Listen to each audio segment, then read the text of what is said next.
Let's go. What's going on, guys? Welcome to a very special, technically kind of special episode of the Out of Pocket podcast. This is going to be The our day is holiday. kind of different. Yeah, day is kind of different. If you're watching this on live or you're seeing the release date, it is technically our uh well, it's technically our holiday episode, but it was supposed to be last week, but due to unfortunate scheduling conflicts, we could not do it. So here we are. I am your host Zechs, and join me as always for the last time this year is Zeta. Hello. Yep, we've got a pretty packed show for you today. We've got our our usual show, and then we also will have our uh I guess now annual uh ranking of the card games for 2025. So of the years for 2025, you know what I mean. Uh so with that preamble out the way, Zeta, how was your break period? Uh, it was all right. I mean, not too much. Finally got moved back into my room. That's nice. It was unusable for a while. Nah, nah. We are good. That is good to hear. Here's your back. Yep.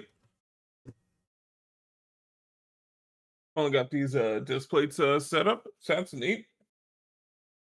Yeah. Shame that you're a VTuber so no one can see what they look like. I've been thinking, right?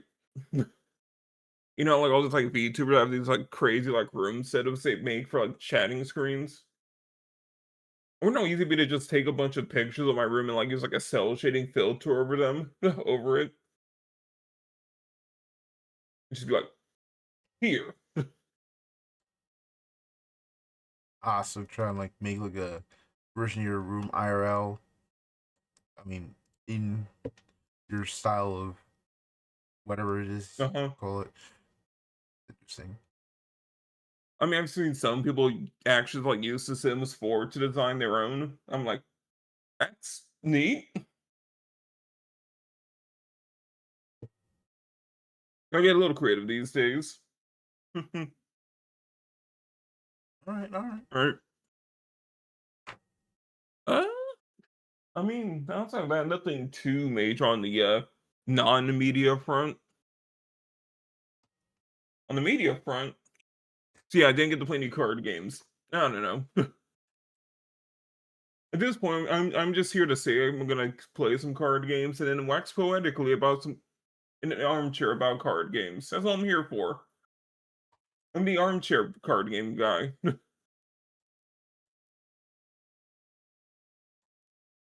sounds like an actual It's a good pretty title. sweet gig. Sounds like actually good podcast title. Seeing we've already moved on.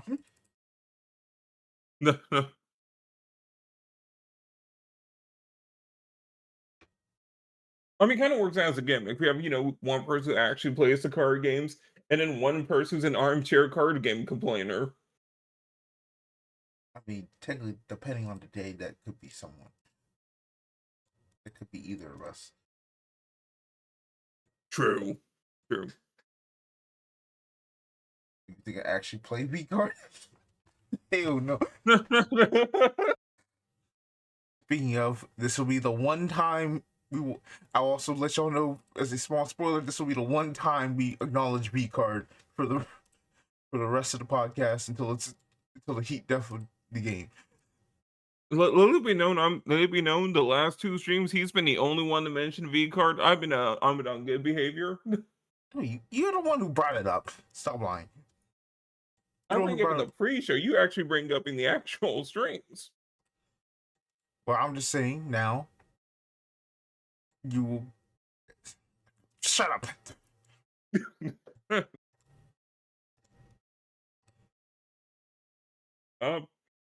Video game stuff. Beat the Path of Exile 2 campaign a few days ago. Again. Okay. I will pay them like $30 and just add a campaign skip at some point. This campaign is way too long to keep having to redo every season. Every character.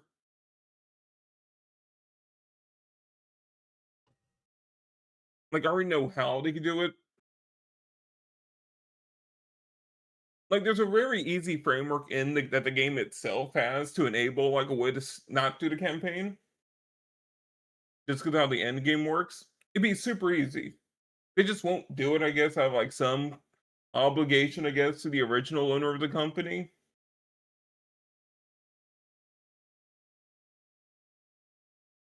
Hmm. Like, it took them, like, what, 10 shoot me, around 10 years to finally add an auction house. I see. Yeah. So you had to do all your trading the old-fashioned way. Using bots to message people in DMs to ask if they were able to trade the item.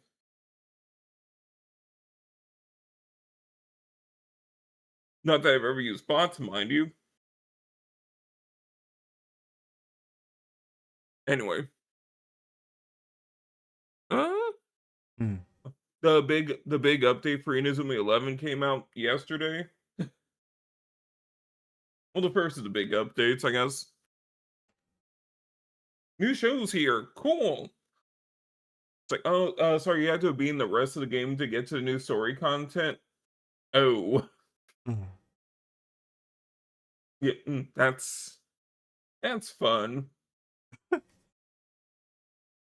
They add a new game plus to the main story mode. For anyone that wants to read the start of the game, that's all rock, paper, scissors.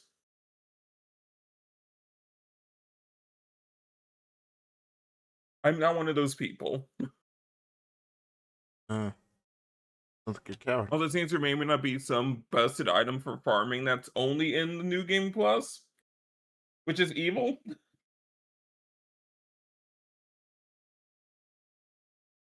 Like, it's like, you sure you don't want to play new game plus? No.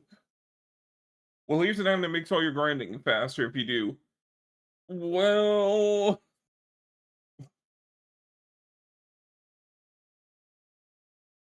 Okay. they had a whole other new character rarity.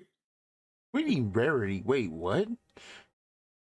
It's not a gotcha game, but you do have to. But there were some like there are gotcha pulls for characters using in-game currency. Oh, they really wanted this to be a gotcha game, didn't For they? every game. They really I wanted this to be a mean, gotcha game. Oh my goodness. it was supposed to be a 3DS game like 9 years ago. The more I hear about this game, the more I'm just confused. Like, how the hell did this game even sell? I mean, it's somehow already sold across 1 million copies sold, so I have no idea. Yeah, it's just like who bought this game? Especially since they did do like especially if they did kind of like also like dubbed half of it. It's like, come on, dog.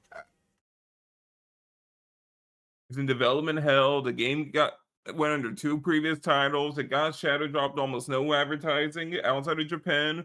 Already broke 1 million copies sold.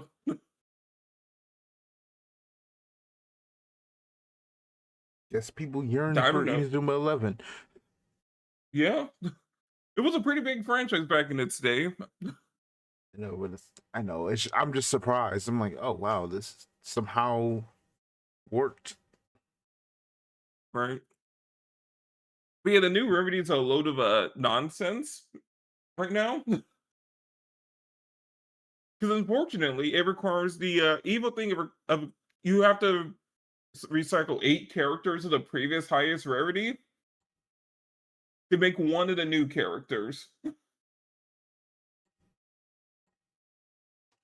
What? Recycle? What on earth? Wait, Psychotic, yes. first off, the fact that there's a rarity system in a paid game is already confusing enough. Secondly, now you gotta like farm them. Is that what's been going on? You've just been farming characters, and now you have to like chop them up into pieces. Yeah. Oh wow, you can tell we wanted this to be a gotcha game so bad we chose that last second. You can feel it. No, I think that's always the plan, just because they're like, I mean, once you're like, how do we get people to get 5,400 characters in the game? You kind of have to have a gotcha at that point. To be fair, I see.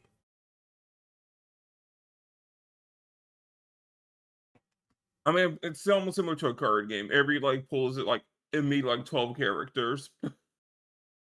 You're just opening packs of players. But yeah, something like eight characters. It's like 8 specific characters you need to get one of these guys. That sounds so weird and so funny. I mean, they're only one per team. But yeah, here's your specially chosen one character. If you don't have this, you might want to get one before we unlock the actual live tournament mode.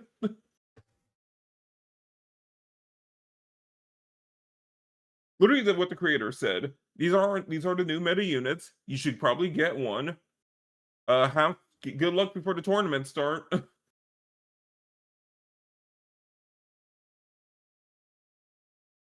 I mean, I also say he's adding this to all 5,400 characters,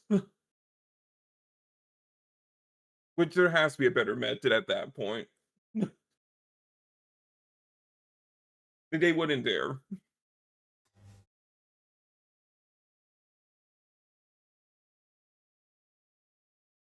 It's been a pretty neat update. They also made the AI smarter if you set it to auto. Once you have a team getting up to farm content, you can just auto grind. Thankfully.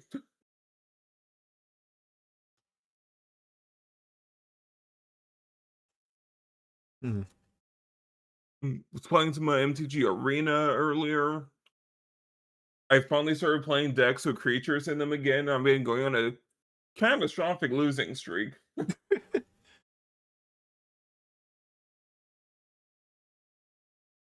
That's all it took. I was playing a regular deck again. Well, it'll take you some time to get used to it. It'll be fine. Life's so much easier when you just have to play enchantments because no one plays enchantment removal.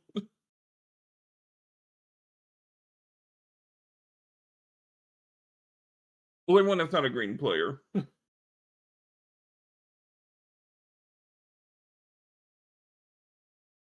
I'm like, it's just kind of smart, I guess, for MTG's general design that every color has its own specific form of removal. That's good design. Yep. Doesn't get talked about enough.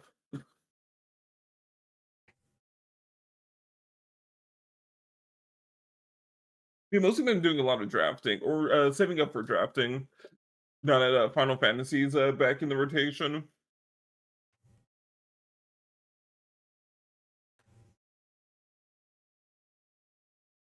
Good time. Let's see what else I want to talk about. Cancer and Imer's been pretty chill grind recently. Now I've hit a good spot on the leaderboard to at least get all the rewards I needed or wanted.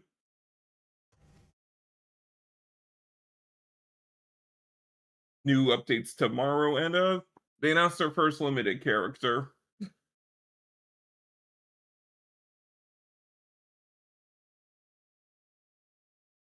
A lot of mixed response from people.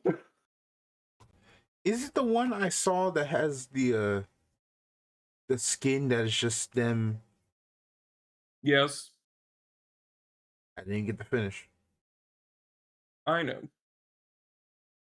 It's the one wrapped in. It's the one with the It's a giant lot boobs. like Christmas. The one with giant boobs wrapped in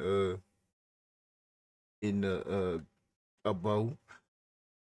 The devs called it a Christmas present. Yeah, I saw that. I'm like, I was literally gonna bring it up to you. I'm like, bro, what is this? You want to get on me for? Surprisingly, not a skin. It's the lobby art. It's like you want to get on me for playing DK. Yet here you are gooning out. I didn't see that coming. I don't think anyone did. All right, that came out of nowhere. Is it gonna be still the first limited character in the game? Bingo.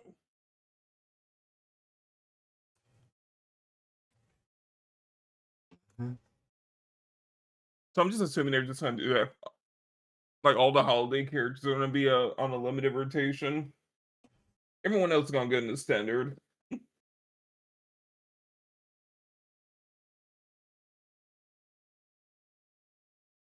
Also, it's a good thing I've been holding on to the guaranteed dupe item they give you every season. It's like, huh. Well, if they ever launch a limited character, I might want to save this dupe item.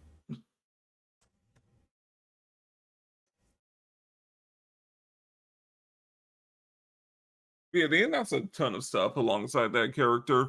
Huge roadmap, massive. They also did admit they are in fact nerfing the infinite combo.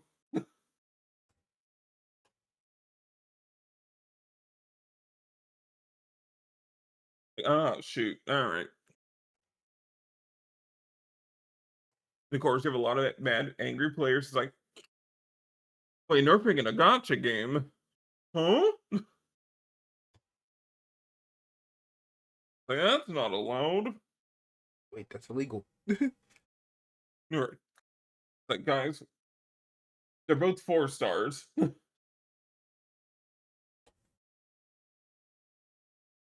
I think it's fine that they're 4 stars. I mean, they also announced it, like, specifically in particular for those two during the round of like balance updates in like 2 months. One, they are giving you a full refund for all the resources you spent. Mm-hmm. And two, they're giving you items so you can actually like edit your save data and like decks for both of those characters. So you can like change up, I guess, whatever cards they're nerfing. You can now. They are giving you an item to swap those out with something else, which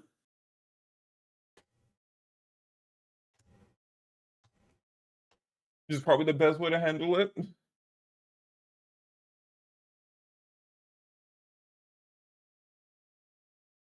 And then they said they're buffing all the healers. Well, all the healers except for the one healer that was part of the combo. I guess they realized no one else is using any other healer in the game except for the free one you get at the start of the game. Like all the other healers do things that aren't healing, which is kind of a big problem.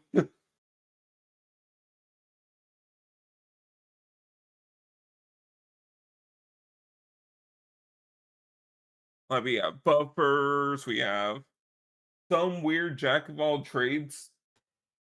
Totally should not have been a healer.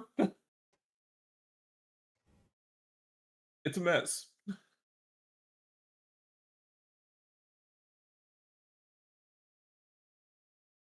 But the game's going pretty well. I think I have like 173 pulls saved up right now, so I think I'm solid. Okay, that is good to hear. Yep. Hopefully, I don't have to waste burn all of it. But there's no way, like the day before the patch, me talking about how my luck seems to be holding true and this game is going to bite me in the ass, right? We'll have to wait and see. I'm going to hit hard pity tomorrow just because I said all of this.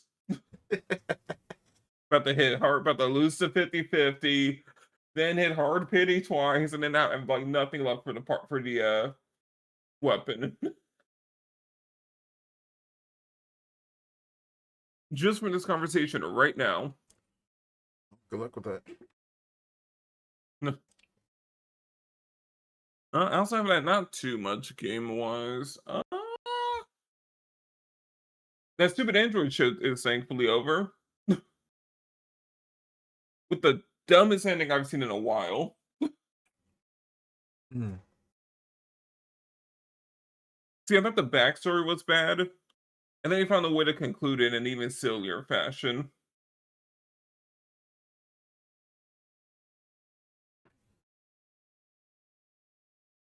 So, after our two android leads just plot dump the entire story on us,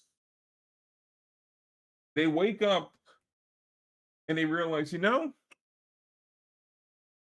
this other person's been like orbiting us the entire time and I decided to take care of us for like 8 years. Want to ditch her and get married? What? Yeah. They're like, man, she's been pushing for a throuple the entire show. What if we don't do that? They just said, "All right, girl, you gotta go." Meanwhile, she's wasted like 8 years of her life just taking care of both of them while they were like on standby and being hunted by the government. Mhm. Like, oh, well, you guys kind of suck.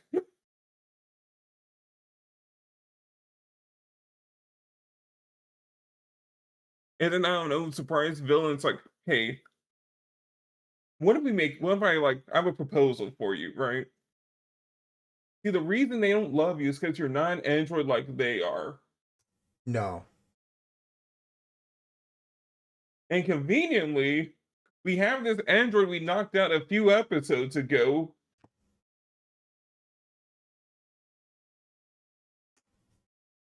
And a working lab.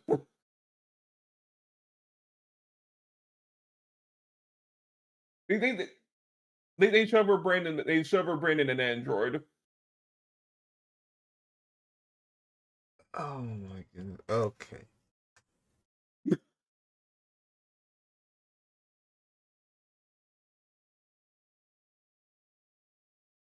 And then she goes out of control and then they end up and then I don't know, the main love interest just kills her? Or nearly?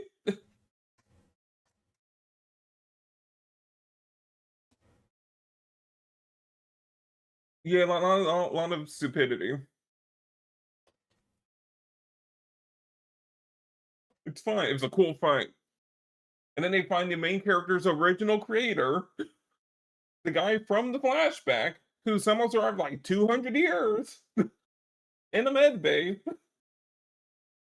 Like, main character, I programmed you in a funny way so I know exactly what you've been experiencing the entire time because you're based off of me. So I know what you've been up to. All right.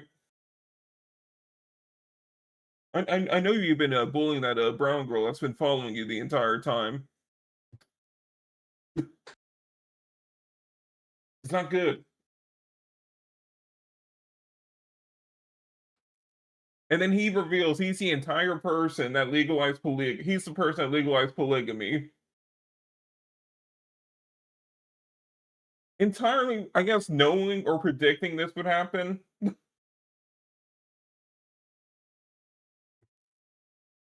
Like, my son, I literally invented polygamy just for you. What are you doing? Now go save her and fix this problem.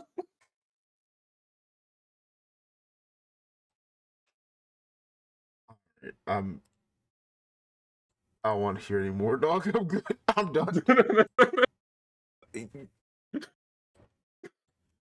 Like, I don't need to hear no more of this. Like I'm good. We can just It is peak. It's peak disaster. like Worst thing I've ever watched in so long.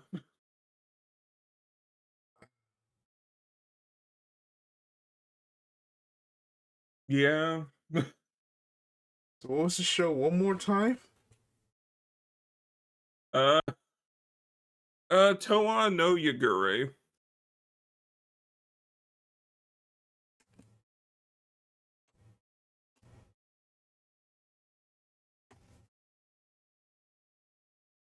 It's the craziest dumpster fire of all time.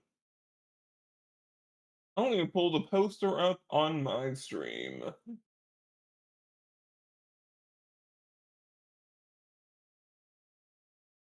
There we go.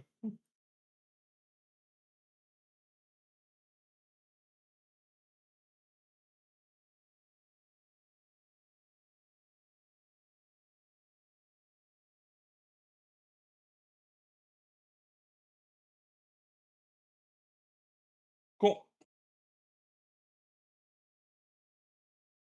Yeah, I don't know. I think the lesson at the end of the day was, I mean, at least according to one of the characters, love in all forms is perfectly fine as long as you're all consenting adults and take responsibility. It's like, and that's a neat lesson. But we're not going to ignore the incest subplot you put us through for like 3 episodes. You're not seeing that one in there.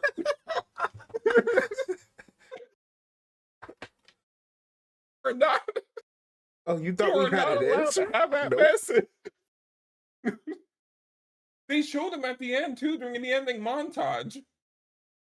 They adopted like 10 kids.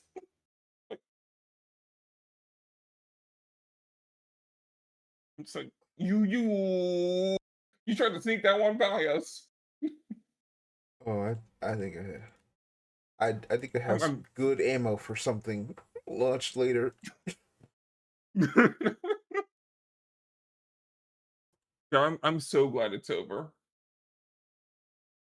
What I'm not glad about is that next season has no original shows. I'm going to be starving next season. I mean, just some good adaptations, but it's different. You'll be fine. Oh yeah, Tojiman wants to be a commoner is having like just getting 24 straight episodes.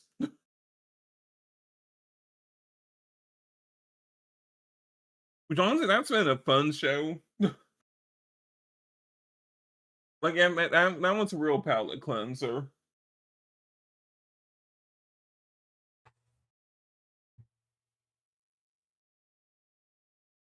Which one I haven't been talking about that much. Like, there's not much to talk about besides, just some people are way too old for this shit, being otaku and like pretending they're superheroes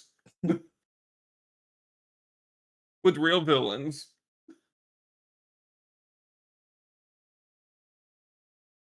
And then you start to realize this manga the series takes place in the same universe as a completely different manga.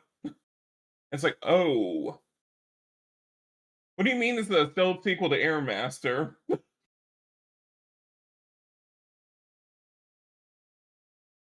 Sure. That show also has cyborgs. I mean, that manga also has cyborgs in it, apparently, which are completely unrelated to Shocker. And Tojima wants to be a common writer. There just supposed to be two different cyborg uprisings happening in the background that nobody knows about. They can apparently only be defeated by losers and otaku. Why not?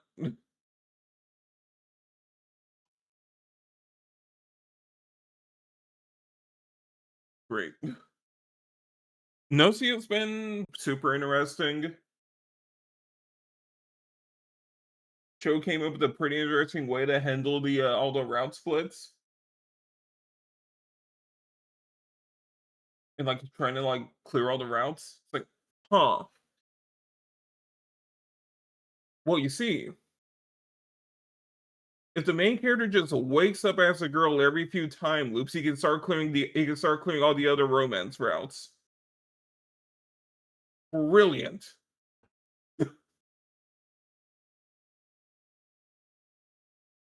Because the actual game itself has like gender selection at the start of each round. It's like, huh. This is a brilliant solution.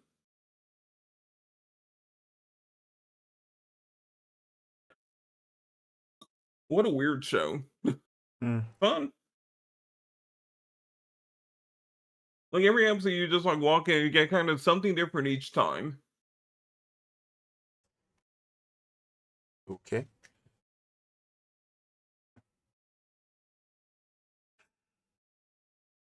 I don't know, I like to watch like a 3 episode OVA again and again and again.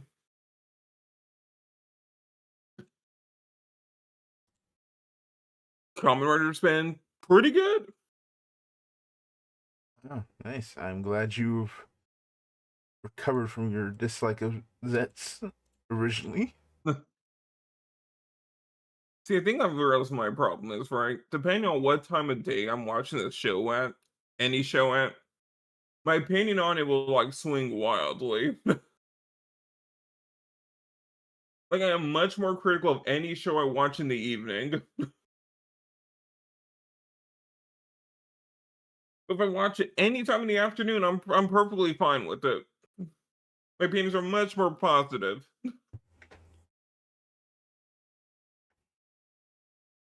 I don't know how that works, but it's just how it works. Which is probably also why I was unable to get past episode 3 of Lord of Mysteries. I think I was like half asleep anytime I tried to watch that show. And that's a terrible mix. Like that's absolutely a show you have to be like fully awake to watch. Oops. You know, that's just been pretty decent.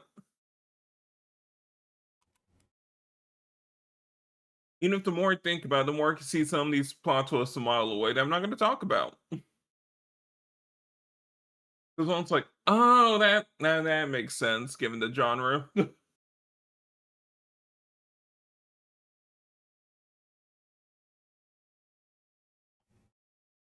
On the Ultraman side of things, they've kind of just confirmed everything. I do, in fact, get to chalk this entire show up as one more point on my Ultraman kind of suck chart. They just went and confirmed it.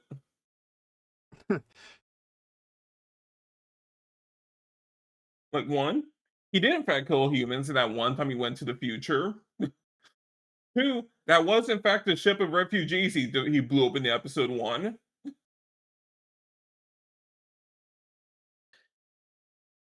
And now it's like, oh, he's just leaving with all the weapons they need to fight the monsters, and it's just letting humanity fight against a bioweapon that he's partially responsible for creating.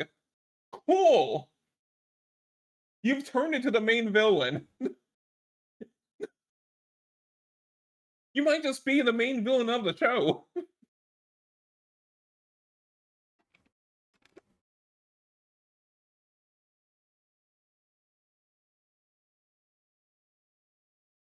It's kind of impressive he managed to find a way to wrestle on the no evil Ultraman clause,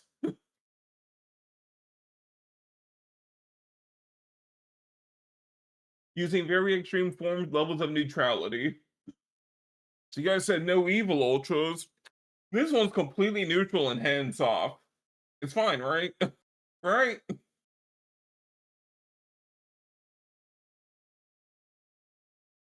Don't worry about it.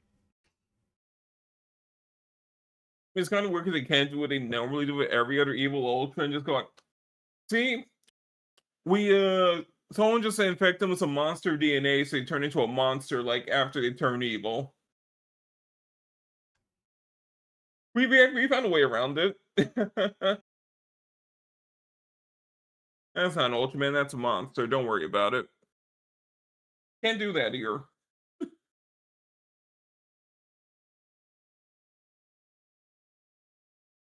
Yeah, Toku's in a good spot. Also, you got the new designs for Super Space Sheriff Gavin Infinity. God, I hate that name.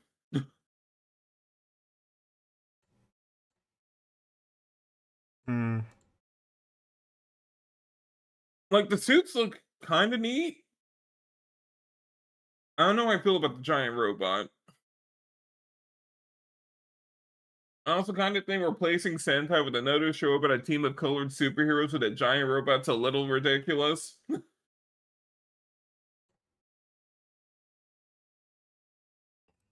Like immediately, it's like Yeah. But I don't know, apparently their logic is we gotta wean people off of Super Sentai. Just a little, like a little bit at first, and then we could go crazy next show.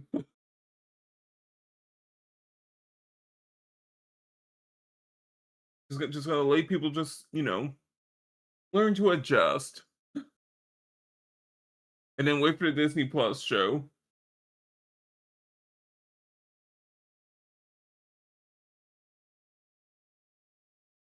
I mean, it'd be the funniest thing ever. I mean, it's gonna happen. If the Disney Plus Power Ranger show gets a Japanese dub and airs on TV there. Uh, I mean, time before. So. Yeah.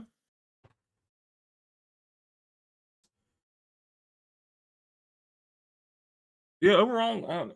Not too much has happened. I still haven't heard back from my old job yet.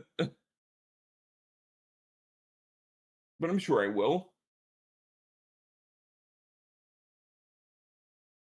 I have a person on the inside.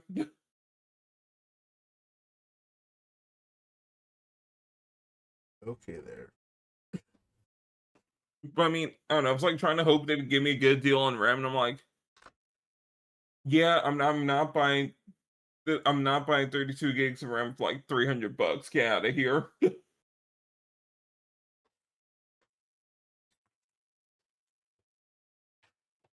Please do not buy RAM, people. That's my lesson for today.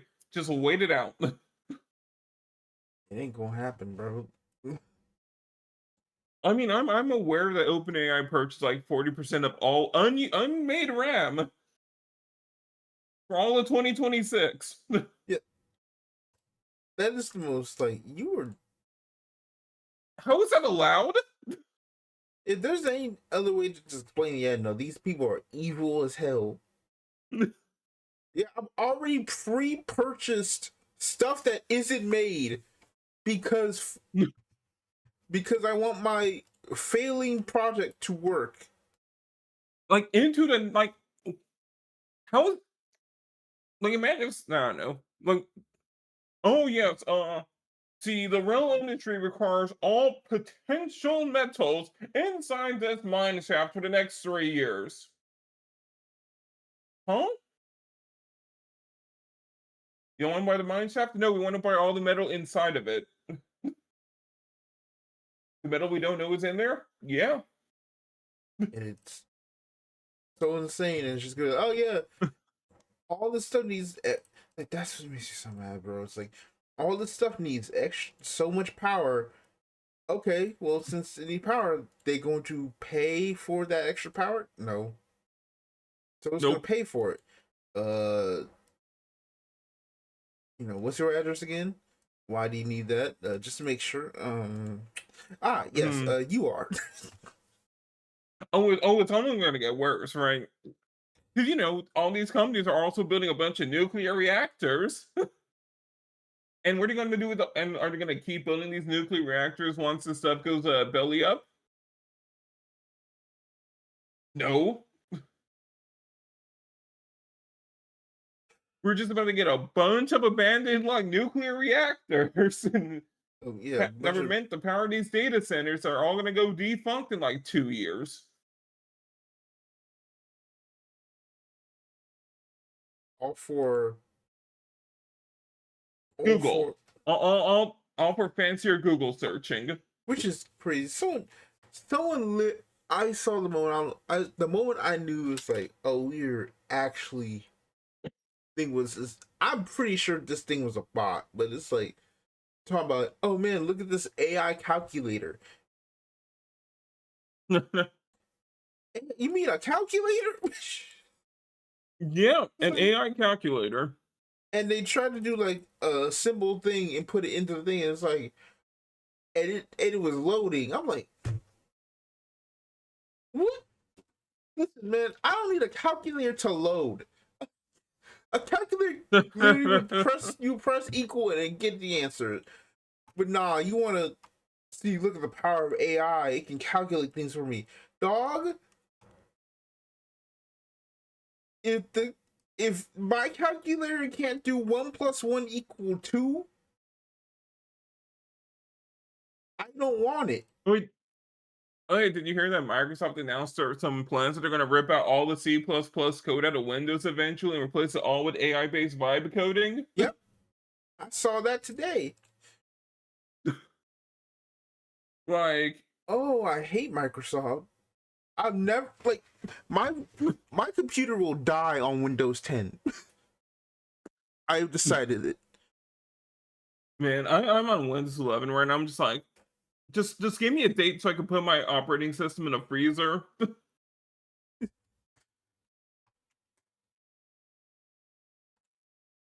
Like, God. And then Samsung's like, oh, don't worry, guys, we're gonna start phasing out our SSD industry for consumers as well. It's like, huh? Like, what is wrong? Why is everyone just saying, yeah, we're What? not giving any, because we're not giving the regular people anything to buy. It's like, what are Like, you? here's the problem, right? It's like, and why are they all? Everything kind of needs RAM. But it's also like, why are they doing it all at the same time? Like, what is this? Is like some sort of like, this has to be like some, Conspiracy. yeah. Because I'm like, this makes no sense. Why are all you phasing out your consumer side things all around the same time? Like, some of y'all could actually just People, make insane bank, but somehow y'all don't even want right. that. Like, what's going on here? Why is everyone So some just people have a theory. I mean, there's a pretty good theory going around right now about what the end goal is. the death cult? Well, I mean that's obvious. I'm pretty sure we already know about the baby ain't dead cult as of this week.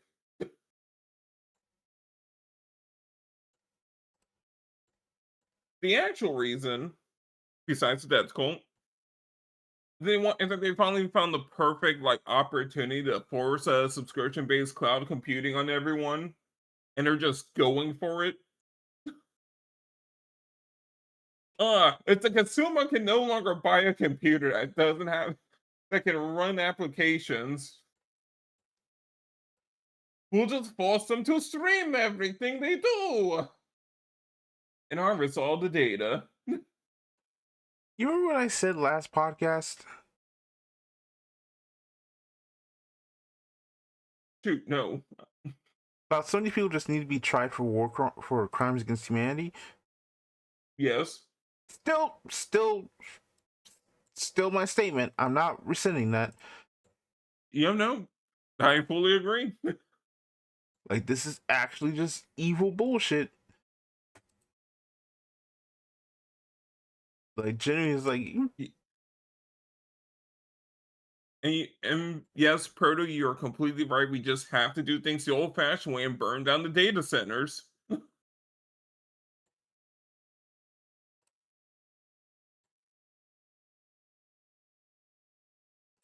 Like, I feel like at some point, eventually, all civilizations have to bring back the guillotine. Like, it will happen to every nation at some point. I can't believe we are about to reach Victory Gundam again.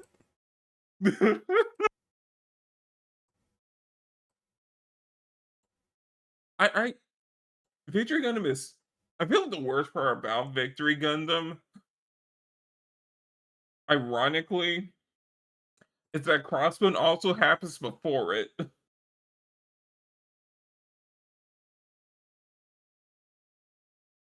Well, Crossbone isn't real, so Right, which means, there's a bunch of completely other zany nonsense that has to happen, and does happen, before they bring back motorcycles. It only gets worse the longer Crossbone keeps going. speaking of zany, I mean, kind of like a little point here, but I have also I finally made it through all of narrative, and yeah, that feels like both kind of like an epilogue to Unicorn, and also like they want to do like a cinematic universe. Right? Like, please just branch Unicorn off into its own separate part of the UC. Yeah, because I'm just like, dog, this cannot work in its current Like, these state. branches, there were too many divergence points, right? Like, I'm gonna ignore G-Quacks for a second, right? You have Hathaway's Flash, you have the Unicorn Cinematic Universe, you have Crossbones late UC, you have the actual pre-Crossbone late UC shenanigans, you have Thunderbolt. It just keeps getting worse. Like, the universal part of Universal Century should not have meant the multiverse. Like I just watching this like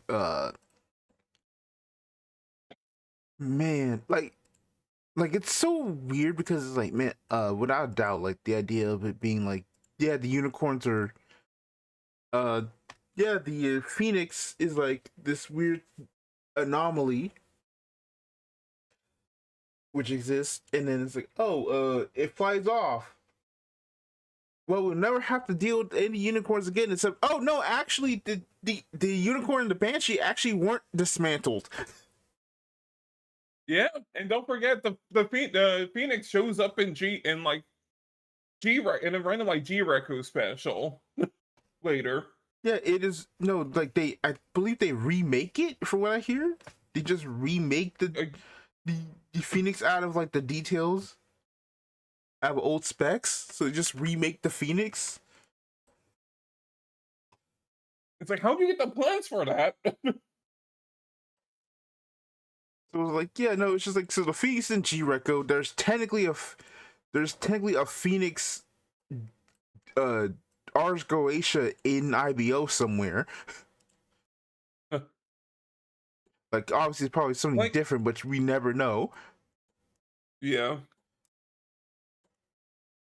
Like at this point, I almost just want them to make Gigantes canon. Sure, just make the Gigantes manga canon. You know what I'm talking about, right? No. Yes, there's like a random like crossover story where Amaru, Judo, and Camille encounter the Idion, and it tries to reset the universe again. Like, you may as well just make that canon at this point. I take it over Unicorn Slop.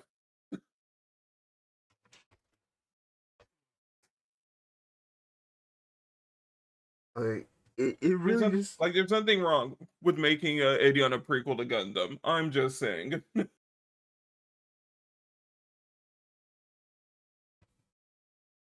it's just extremely funny because like this whole thing, and I'm just like, this whole thing like, man, what are, like, I feel like what is going on, like people will look at unicorn and narrative and they're like, what the heck are new types actually? And then in comes Twilight Axis from behind the steel chair. Like, I haven't gotten Twilight Axis yet, but like just from narrative, it's like, I from what I kind of referenced, new types of are more like, yeah, they're psychics, but it's really the psycho frame, like the a huge amount of psycho frame kind of like amplifying all the energy and like creating like all these weird things. Cause like, Yeah. cause it's not like, Well, what the heck is the Psycho Frame? exactly, where did that come from? Like, they've never once explained where the Psycho Frame came from at all. Like, we know it's made, but like, why does it exist in the way it does? How did Char figure this out? I mean, it's not even. Uh, Technically, her did the cycle from, that's right. But I was, because like ever so Yeah. like, man, there does all this weird wacky stuff for the UC unicorn and everything, and it's like, guys, did y'all forget the ending of? Hmm? Did you forget the ending of Zeta? Like, Yeah, like, Emma literally says the Zeta takes us. Like Emma literally said, the Zeta probably takes the soul energy of everybody, of every dead person. Probably, it's like, Which raises a question: how did you guys manage to find a portal to hell and stuff in a computer?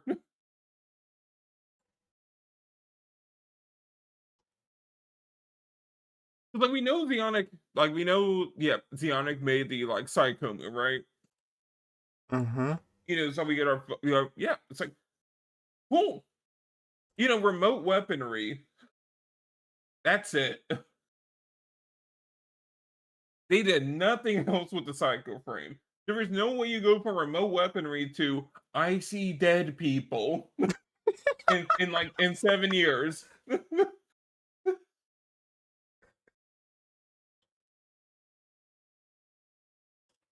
Like I refuse to believe the tech curve in Gundam.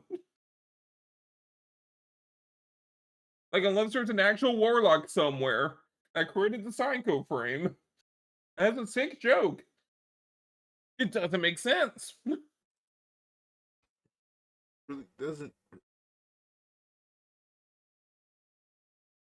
So just like, yeah, no, it's like really, it's like the new types are just more so being, because like you have to think of how new types exist afterwards, and it's like there's no way this doesn't make sense without being like, oh, it's not exactly the new types, it's the new types combined with the Psycho frame that came out of literally how Right. that started this, and especially most notably with charged counterattack. It's like how the like the original Axis shock is the inciting incident of all this new type shenanigans that you all dislike so much. And like the comments I retroactively ruins Char's counterattack too, because like that was it. That was supposed to be the thing. Like the final crazy new type instant that happens in the universe of Century outside of Angel's Halo, which it's better we don't talk about too much. That's victory nonsense. Like between those two incidents, new types completely fade out into obscurity. Unicorn makes that impossible to happen. Because no one's forgetting the events of the Unicorn Saga. I mean, It's impossible. listen, if the MCU wants you to forget that Endgame happened, then they'll find a way. So you already know they're just gonna force him to hand back that shield. It is so. It's like oh sorry, America is a little different now, Falk. Can I call you that again?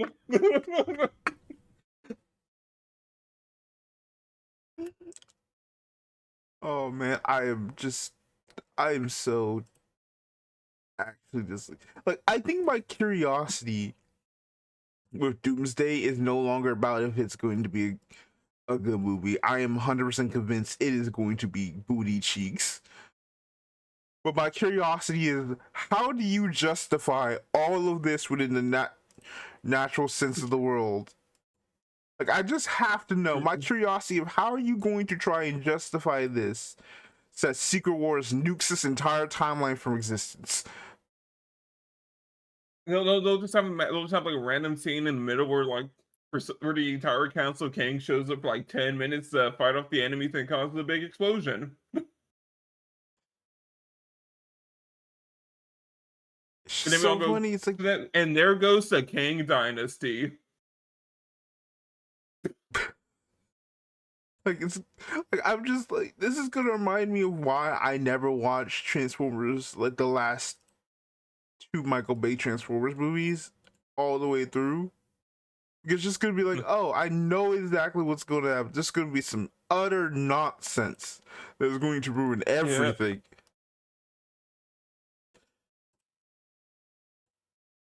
Like, You What know, the more I think about this new type discussion, it hit me. Psycholia had the exact same problem in V, where it's like, how do we go from psychics to multiversal this collapse? Like, how in the heck did we get here? I mean, the difference is I think Psycholia. I think the difference is Psycholia in general just kind of had that kind of built in because like yeah, this is relating to Cray. This is our border to Cray. It's going to be there. I think the difference with how V handled it was just they just kind of took it over the top at points. I mean, this all started with, and then Aichi got really mean and could see the top card of his deck. Right, True. that's where we started.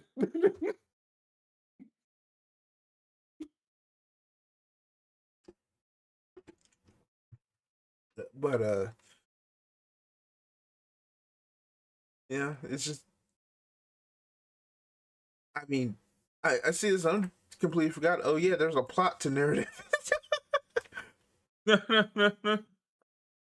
which man, this did not hit like Unicorn. No. It's like man, like an hour and a half movie to try and flesh out an entire storyline about some remnants of the Titans and conclude the Unicorn saga, or at least quote unquote conclude. You're right. And I did not care about our main character at all. Like I felt, I like how Super Wars handle narrative, and I'll explain. Go on. but it's just like, yeah, like man, Michelle is freaking terrible. Oh wait, hold on. But she has like an actual interesting idea, an actual like goal of like trying to find her friend, which is pretty neat. But like, yeah, why is Yoda here? Like he just feels like the third wheel in this relationship here. Like, Well, he's the Gundam pilot. yeah, but did he have to be? I mean, why is Mika an IBO?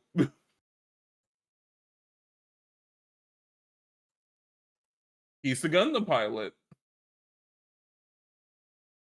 I feel like Mika has like a lot more. He has more going on because the show's longer. But functionally speaking, you could have stuck Orga in the Barbados, and IBO doesn't change too much on the grander scale. I disagree. I feel like Gundam's been doing this thing for a while though, where it's like, here's the guy with the massive like plot stuff going on, and then here's the Gundam pilot who has stuff going on, mind you. But we have to do this dual protagonist narrative, and I'm like, this keeps happening. I'm getting a little concerned.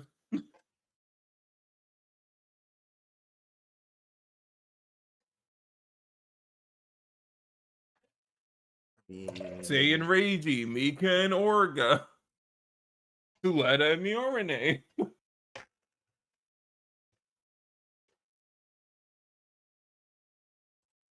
I'm good. And like you're saying right now, Shona. Like I'm sick of duos in Gundam. Yo, it's cool. In moderation.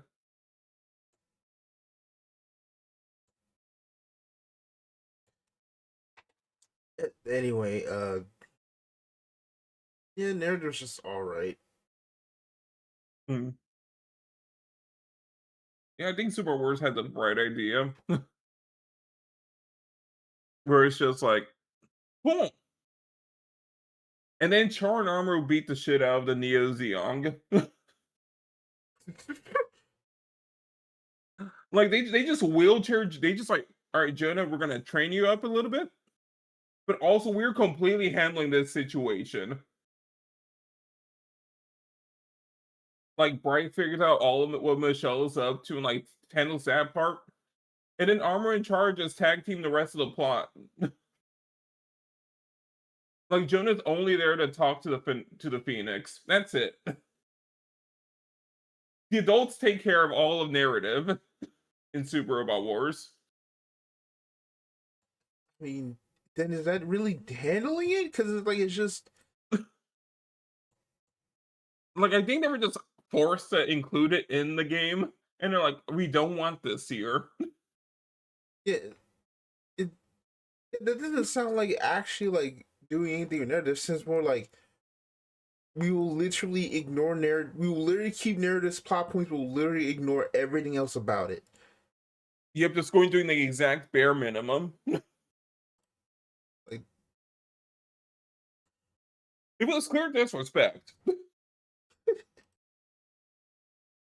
Which is fun. Like for all the for all of however all the nonsense they did with Witch from Mercury, at least they kind of respected the characters a little bit. yeah. I mean, I wouldn't. No, I haven't played Robot Wars yet. I mean, the narrative's even like super like weak in like the game itself. It's hot garbage to play. I mean, it Like, is. oh, I mean, it says something where the. I mean, the freaking narrative doesn't even make it to the end of the movie. right. It's like, man, look at our new Gundam unicorn. Like, we'll just trade in for the actual unicorn. It's like we designed a unicorn with none of the unicorn in it. And then threw it away. It's like, sir, that's just a strike. Yes. That's supposed to put it. We just went backwards with the freedom, with the strike freedom. All right, son. You're gonna have to chase the strike freedom down, and we rebuilt the strike dagger just for you. Yay! But it gets a meteor system for one fight. Cool. Man. Have fun with Twilight Access. Oh man, it really is so weird. It's like, dang, they really just had not like the only way any of this makes sense. Like, we just start like introducing some of these characters in the halfway now, because I'm like, I don't know why they were created. God, no. Please, no. Dude, if they include any of these characters in Hathaway, Tomino's gonna start beating people up with a cane. Like, Like, oh, you want to mess with my novel? Okay. don't put your bullshit in my shit. Put your But bullshit in my bullshit. do not get your nonsense written by a war crime denier in my novel.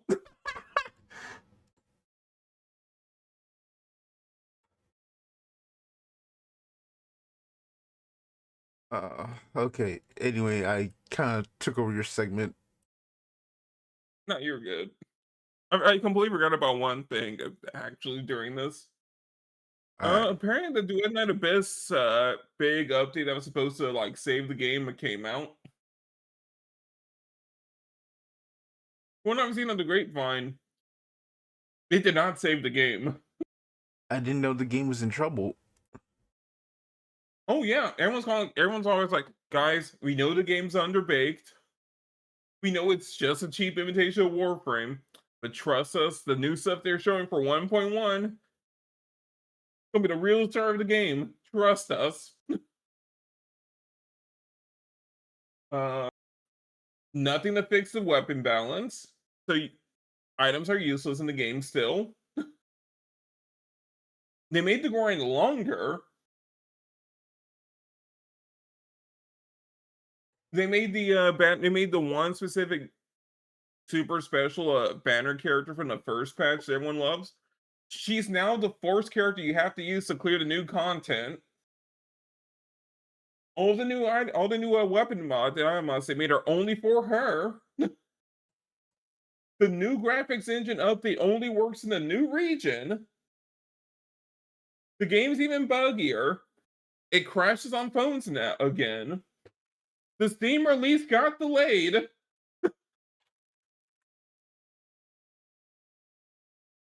There's a new $50. There's a, you know, they made the Welkin, but now it's like $30 for the month instead of $5, and so on and so on. Also, all the new skins are generic and like don't work, and like ruin some of the character models and their designs.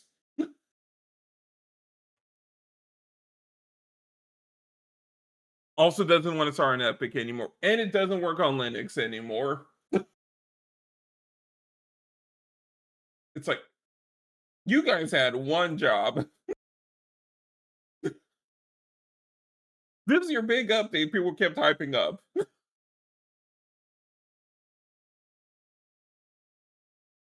Like, what are you guys doing here? Yeah, now that I'm seeing the like skin situation with like the game, I'm like, ew, that's not good.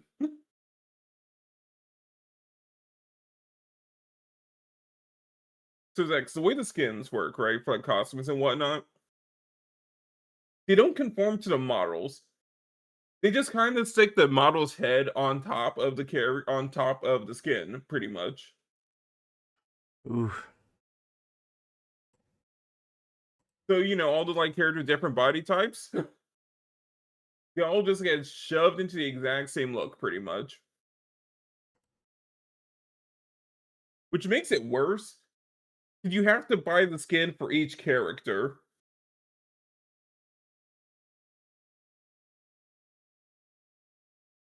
So each time you want that silly little like dress for like any one of your character, you have to keep rebuying it.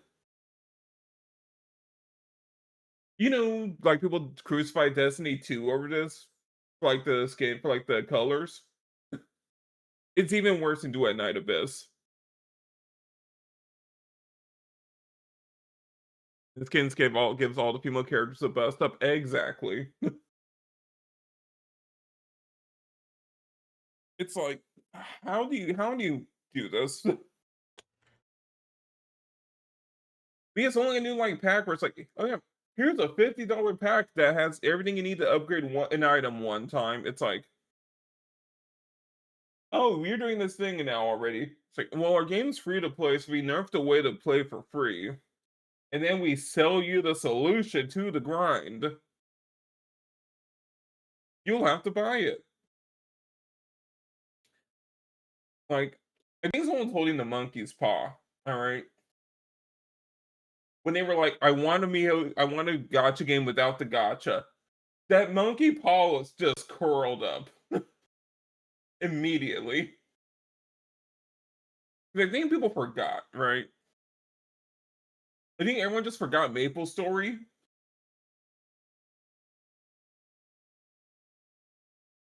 Like, well, you see, we don't have a gotcha anymore.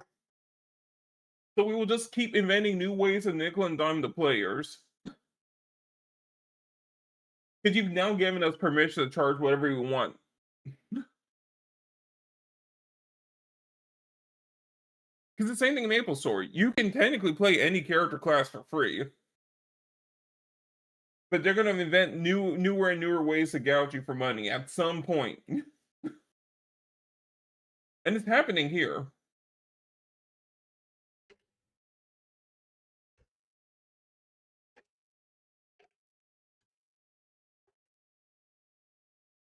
Now, well, let me carefully say, gambling is bad. Gotcha systems aren't good. In a better way, in a better world, these games will all be buy to play and a one-time purchase. It may be $10 for a DLC expansions instead of these updates. Now that I've gotten the gambling bad out of the way, I can kind of say People who want to know gacha anymore just kind of are now getting the gacha game with all the worst monetization possible. There we go. I think that's a good way to cap off the rant. You guys are still playing a gacha game. It's gacha in spirit. You just have to find somewhere for you to spend the same amount of money. Eventually. Right? It's like Valorant. Well, see, you guys didn't want loot box, so we can in fact sell you a knife for like $40. You gave us permission. Overwatch 2, a $30 skin bundle. We aren't, getting loot boxes anymore. But let's just be more like $10. No.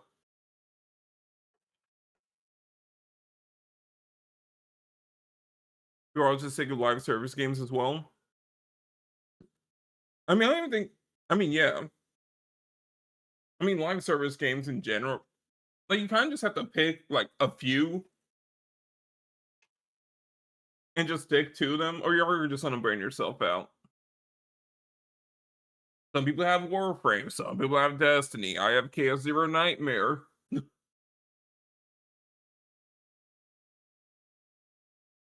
Like you can't have all these forever games in your roster.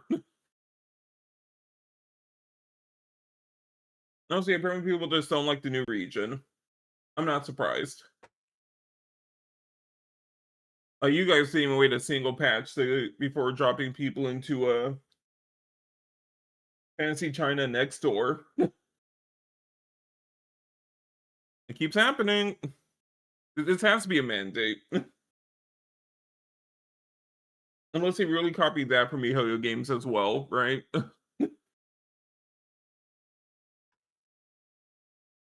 Oversaturating market hurts the market. Yep.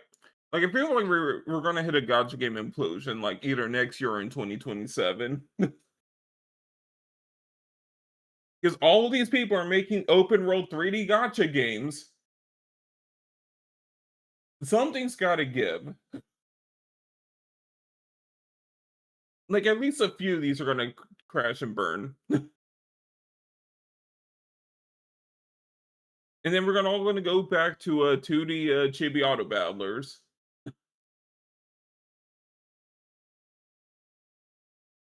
It's inevitable.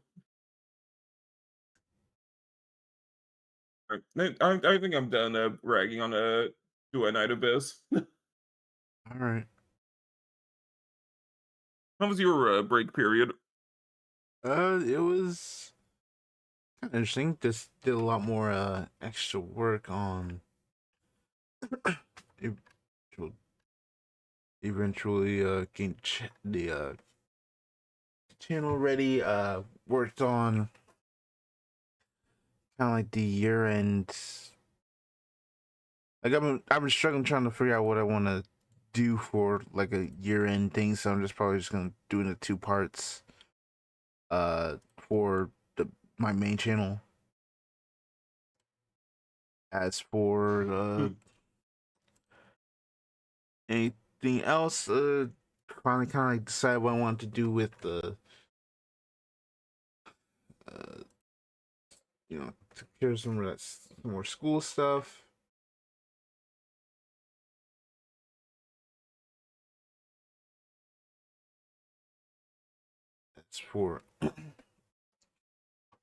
As for the trying to think of what I want.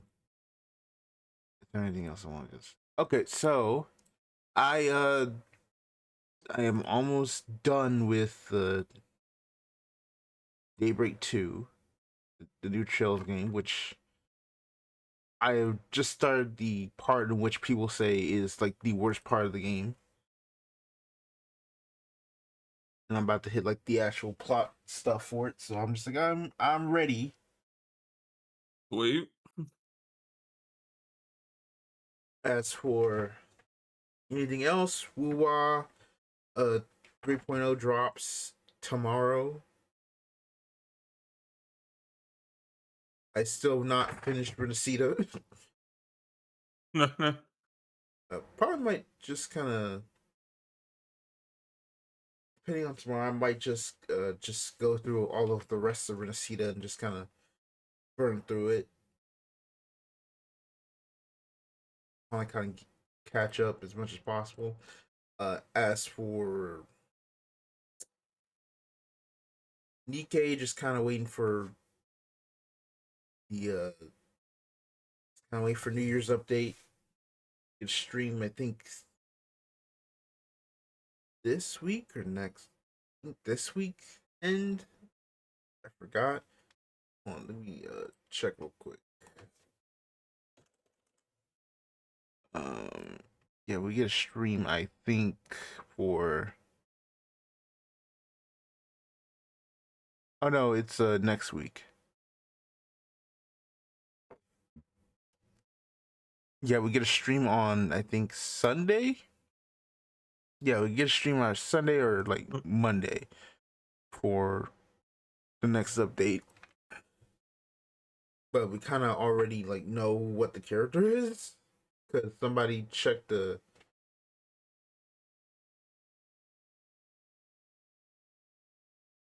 Someone I'm kind of so like, glad you guys get information on your characters early. yeah. Like Hazer and I waits until the day before to actually give information about a character. Mm, And I'm in all of the character. It's like, oh, you I, just have to gamble blind? I mean the kind of controversy that's happening with this one is like, uh, technically there is a character that we should that everybody was expecting to be the New Year's unit. Huh? However, upon closer inspection, reveals like that's not going to be the case, and it's going to be an entirely different character than what people were Oh. expecting. But then some people are also expecting, what if they just do a double banner for both characters? Oh no. And it's That like, sounds terrible. I mean, it's even worse because we are about to end. We're about to complete the the winter event, which those units are limited. So it means like once they're gone, they won't be around for like a whole other year.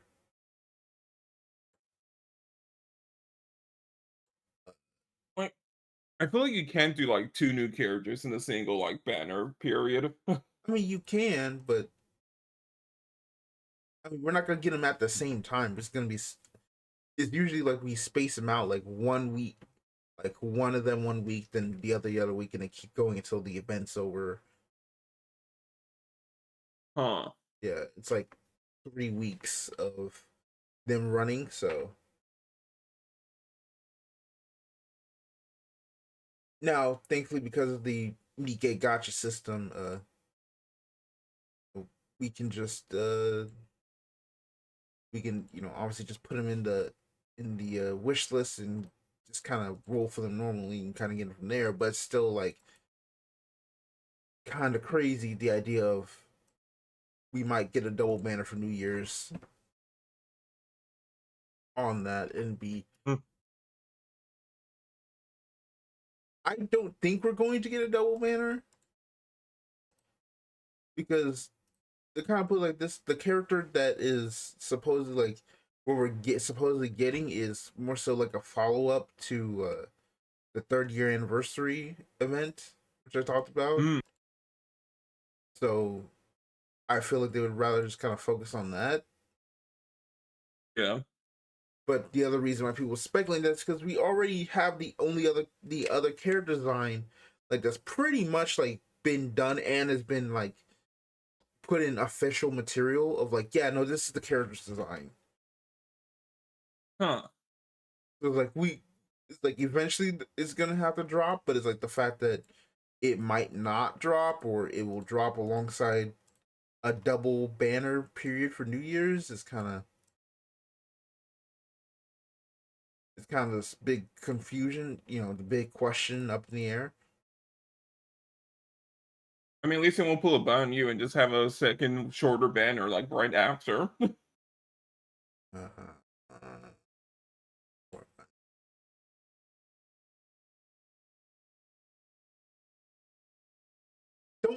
don't don't bring up Hoyoverse right now, man. I'm still this whole welt situation has got me just frustrated. If I had $1 for every time a Hoyoverse VA owned gold themselves, Like, like I mean, dog. Like the moment I saw that he had posted that email, I'm like, what are you doing? Like, what are you doing here, dog? like my problem is that it keeps happening with these VAs.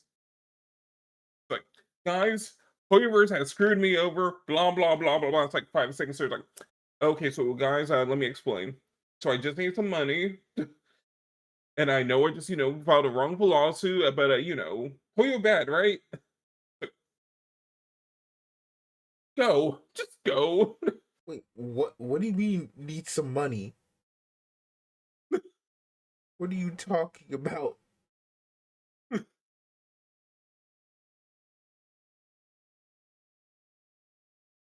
Like, something about these VAs, I swear. It's just, oh my god, bro, I'm just tired.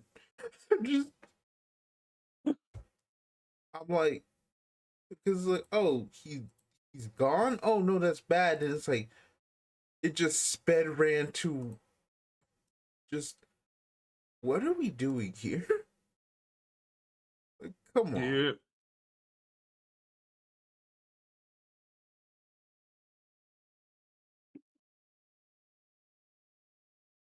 Like, cause like it makes so much sense. Cause like like all this information from like prior to the strike, everything is like, yeah, that makes sense. Everything. Then all of a sudden, it's like seeing the whole thing about, oh no, actually, the case got thrown out by the judge because the story got acted up. I was like, what are we doing? What's going on? Please stop.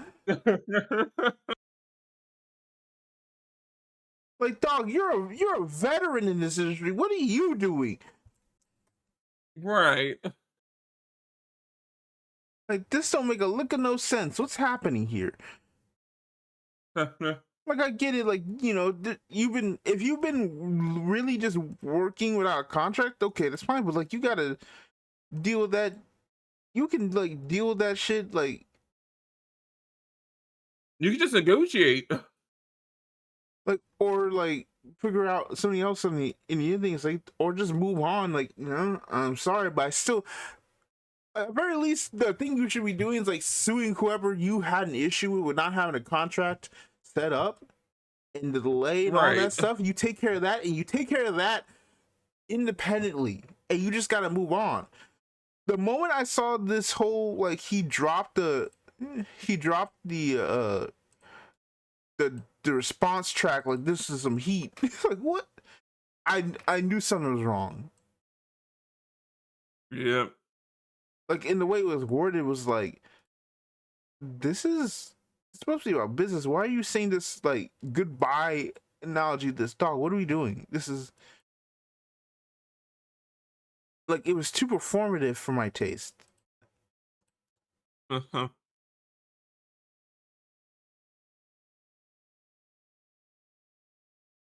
It just put a sour taste in my mouth, dog, and I'm like, oh man, I, I just can't, like, I just can't catch a break Right. as a as a as a dub fan. It's hard being a dub fan. Like, dog, we trying. At least you're not a banana fish fan.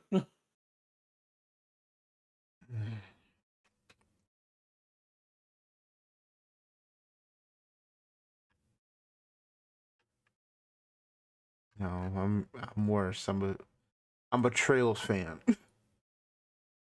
Oh no. Like, I am. fully convinced. I am convinced that either we are not getting I'm just about convinced that the 2027 Trails game is going to be the Sky Third remake. It's kind of crazy, just like, let's just stop everything we're doing right now with our current storyline and just remake all the previous games. Did you Yay! did you I don't think you read why they apparently have done that now, because they actually answered why they stopped. They stalled right No, I now. have not. So the reason why, according to the at the shareholders meeting, is because simply put, the team got burned out. And apparently the games were not selling as well as they had hoped. So they're like, all right, we're going back to Sky to get y'all like back in, uh get some motivation back. We're doing the remakes to Fair. remotivate the games. It's like, it's both like, hey man, that's cool, that's great. Why didn't you do that when you were after Daybreak 2? Especially after Daybreak 2 has been like one of the most like critically like talked about games in the series. It's like after that you should be like, all right, you know what? We gotta go back and like give everybody a rest. But you kept pushing forward. It's like if sales are dropping, it's like you need to stop for a minute. Like just stop, get people back on board because it wasn't working. And I definitely believe that like I mean, one of the reasons they said is because they were specifically releasing in Japan exclusively on PlayStation. Which that is your own fault at that point. Yeah, it it just more and more. It's like, man, this is. It feels like a directorial mistake of not understanding like what needed to be done in certain situations. I'm glad the Sky remakes have come out now and they look as well as they do, because I feel like that required them kind of getting their engine like at its peak. And Bron Horizon is like that strength right there, but it's still like, oh man. Again, knowing what I know of that game, when it comes out in January, people are both gonna be even more upset of you stopped here, and people going to understanding we kind of get it.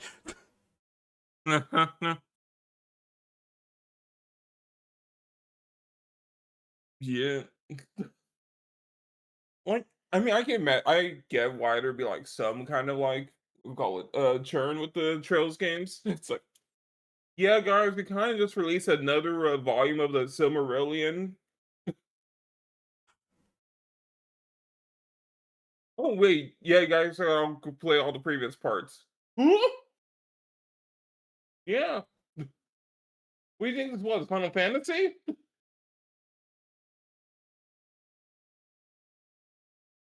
And I think what's also another thing is like, just from what I can say, is like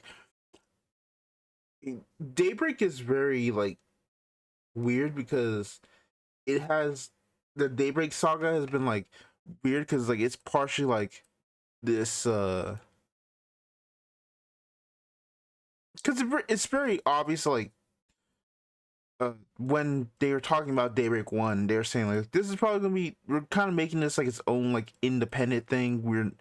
Because we don't know if it's gonna, what we're gonna do is to sell well and whatnot. So it kind of like is more like kind of its own semi-closed thing, but also like story bits for like eventual sequels. Uh-huh. Only for them to announce Daybreak 2 like a year later. So it's like, oh, so you either lied or. Like, I'm trying to think like what the like solution to the like insurmountable wall of content is with the series. I mean, outside the remakes, right? Like, what do you do? Because it's gonna be like unless you like end the saga at some point, the problem's gonna keep popping up. Like 20 years from now, they're gonna be like, all right, we gotta remake Sky again. Got to beat Falcom with hammers. 2 pound Am I nuts. wrong though? No, it is. It Like, you're, is. Sorry, go on. like it feels inevitable. Like they're gonna remake the Cold Steel games too. Oh, without a doubt, those are like Falcom's best-selling games of all time.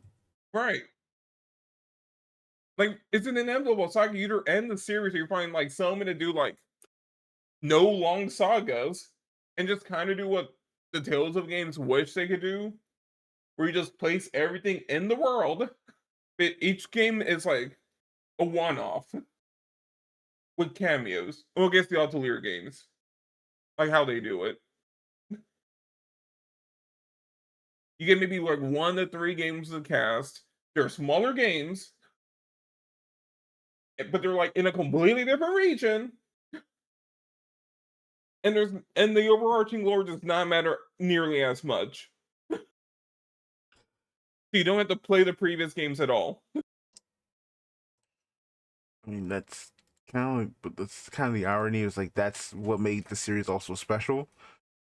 Right. Is that it is connected to each other and has connections for everything. Oh yeah, I agree. Like for crying out loud, that Horizon is the first time a major character has been playable in a game since when did Sky the Third,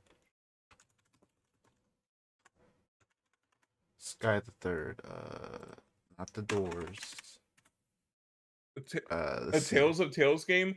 Those already exist, Proto. It's called Uh, Radiant Mythology. yeah, the first time a character's been playable since 2007. A main character at that has been playable since 2007. Everyone else has been playable at some point within the past like 5 or 6 years. Shoot, it sounds like Pamela in the Atelier games. Like she's been in since like the first game. She isn't playable to like game number like 12 or 13. And then she rarely ever becomes playable again after like just having to throw a dart perfectly.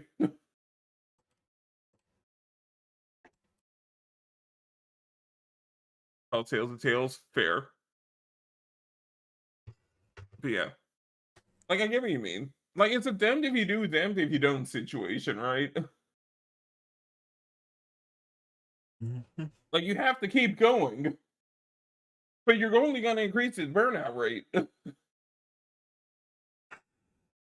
I mean, yeah, which is why they chose to do the remakes instead, and I can't blame them for doing that. It's just I wish we weren't in this situation because it's very obviously a production like mistake here of going forward with Daybreak 2 and then trying to do Horizon like almost like immediately after. It's like, dog, you need to stop. Like you need to have stopped like a game ago. Right. Because like Like Daybreak 2 has like some really, really good stuff in there. But but the fact that I understand, but the fact that I know that there's going to be this albatross around its neck. Because like like I feel because oh, like sorry. sorry, it's like because like it's one part of, we're talking about the history of a we're kind of like dealing with the remnants of an old faction uh from previous games. Then we also have the main story being about requiring like 8 MacGuffins. that are very important to the history of the general technology of the world. Then we also have the history of Calvert. And then we've got a whole racism plot in the background too. So there's like four like overarching stories going on at the same time. Overarching stories and themes going on at the same time. And it's coming to this weird head, and it's like Like, it's like, yeah, we need to stop right there and actually like realign. right. And like I guess, and like another problem is that anytime a new Trails like saga starts, every single like half the film is like, right, new player, start with the newest saga right now. Don't worry about it. And it's like, what are you doing? Where are you guys going? I mean, it's like you technically can at least the first game, right? It's like Right, but then yes, because the idea is the like, second the sequel comes out, it's like, here's all the stuff from the previous games you're not gonna ram in here. It's like, well, I mean, the idea is supposed to and be they're like, yeah, you play the first game, you like it, you get an opening point, you like it, and then like go back. But it was hard to do that when Sky was a PSP, was like a PSP game from 2004, and in the West was only stuck on PC.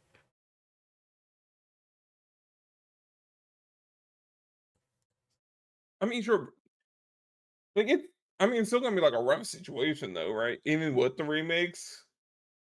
I mean, thankfully you'll be able to start now with like the Sky remake. That's cool. It's like Yeah. that's still a bunch of 100 hour RPG games you had to like plow through.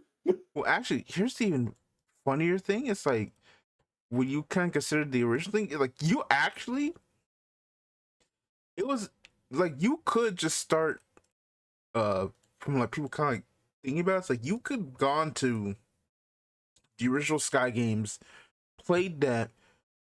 Like they're just longer because there's so much stuff you can do in the newer games, right? You could play Sky 1 and 2 in about the same length it could take for you to the original. I mean, in the same length it could Hmm. take for you to play probably like Daybreak 1.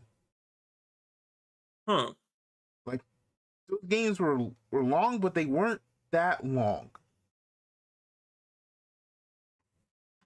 They just kind of got in and got out. There are obviously like some uh little bits here and there that probably are a little bit longer than they should be, but it's like you know, if you just kind of read fast, you were like able to get in, get out a lot faster than you were say to do. And I think that's probably one because like, yeah, you have like voice lines, you got uh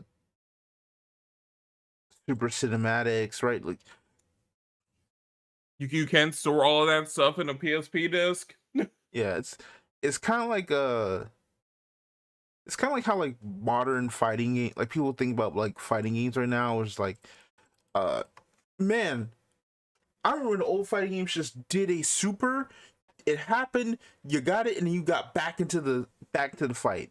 Whereas like Right. say like people would say like with like these 3D fighting games like Tekken or Guilty Gear, where it's like, oh, where it's like, yeah, you see this insane like super cinematic thing, and it's like it takes like 10-15 seconds to play, and it's like I want to get back to the game.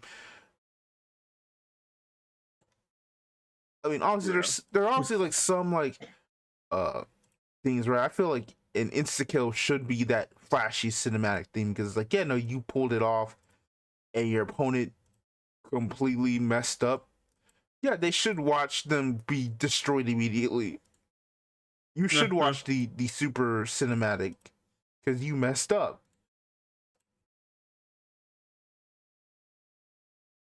Um, yeah.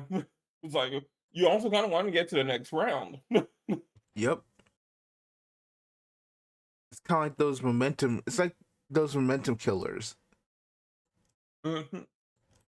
Like I've even seen like only one PSP game, like one or two PSP games have like It's the storage limit on a UMD. And it's like, yeah, I could definitely tell devs were like, training themselves a little bit. Yeah. Hmm. I think, they'll figure something out with Trails. I mean, I hope. we're close to the end anyway. I mean, Mhm. just do the Sky the remake, get to Beyond Horizon, finish that Horizon 2, finish that saga done. Right. Then if Like, I you think want, Level 5 had the right idea. Like in Izumi 11. They're doing a remake of the first game after they released the Super game. They're like, cool, here's the Super game with everything else. Now we can start doing the remakes. yeah, man, a super game. Like, here's the big finale with everything else from all the previous games, and now we can start doing better remakes. Yeah, it's just a shame, all those remakes are made with AI. Yeah. I mean, I had a hunch already when I saw the like filler characters they stuffed in the school. Oh, you can kind of tell where it's like, all right, we need to kind of fill out the remaining like 600 plus students we want to put in the school for some reason. It's like, yeah, I can see where like some of these designs so they got taken out of a blender. Oh, and just it. That's another thing. I was like, man, it is insane to me that game sold almost a million copies because and it's even worse because like man, all the people are news coming out or being reminded that oh yeah, these games were technically made with AI in some capacity. Yeah. Whether it was like generative AI for like placeholders or like uh Uh-huh. trying to do this chat GPT or open AI for uh everything. It's like god damn it. Cause like one of I mean, I knew they used it at least for like Green Infinity 11. I know they used it for upscaling. Was the big one for this game for the newest game. So they can, actually remake all the like special moves and things. Like they have to use like AI upscaling. yeah, but like that's kind of like slightly different than like Right. slightly different, but you know what I mean. Uh, Hmm. but it's like but it's like the people finding out that oh yeah no the Expedition 33 devs actually said like yeah no they used AI for like some placeholder images and like scenario uh scenario kind of like uh look up and pre-production and whatnot. And it was like Yeah. everybody kind of had that moment of that that scenario, and then everyone kind of got hit in the back of the throat when Larian said it. The King Kong Deliverance people said it. Then people were reminded, oh yeah, Expedition 33 did it, and then people got hit, and then Falcom, and then it's like all this stuff kind of came the 1-2 punch of what if AI is used to make your a generally good game, It's like, oh, and shut up. it hits you Hey there. and then it just hits you over the head like 5 times. Yeah, level 5 has been a mess, ERV. Like, holy cow. I'm like, I don't know how their games keep getting stuck in development hell. But I'm assuming this is why they're able to get their games out now. Using these new assets give it thanks to the power of AI, we can finally finish all of our dead projects. Like, Yeah, by moving them like a corpse. right. But it's just dire because like people finally because people were like it'll probably take a couple games. They were not expecting the game of the year to be the moment, the game of the year this year to be the moment their Like, test on the AI limitations to be the case. I think they were all just waiting for Larian to say it, so everyone else could be like, "Yeah, so, we were kinda all I mean, I doing don't it." think they were. I don't think they were obviously waiting for somebody to kind of like take the first fall. Right. Like level 5 is not like a big well known thing. So like But, people were like, "Dog, like," so we were just like, "Yeah, yeah, let Grandpa over there talk whatever the heck you want to talk about. We kind of don't care about them." level 5, they were like, "Yeah, we kinda used it for, to create the child screen for Megaton Musashi and then, AI upscaling for the app for, like, 2011," and everyone's like, "Who are you again?" Yeah, that's kind of it. It's very much like, yeah, it's like who, uh, who is this old, who's this old man right here? We made Yokai Watch. Only if they did put Yokai Watch characters into Inazuma 11, and I'm like, "How do I unlock these guys?"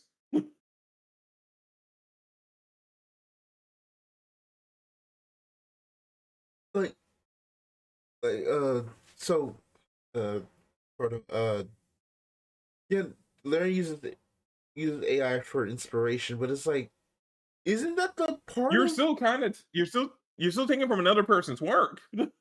I mean, here's the thing: you're obviously like that's kind of like the awkward thing. It's like, yeah, you're taking her person's work, but also like you're also inspired from a lot of things, right? Right. Like brain powered is very obviously like Tomino being semi inspired by Evangelion to some extent.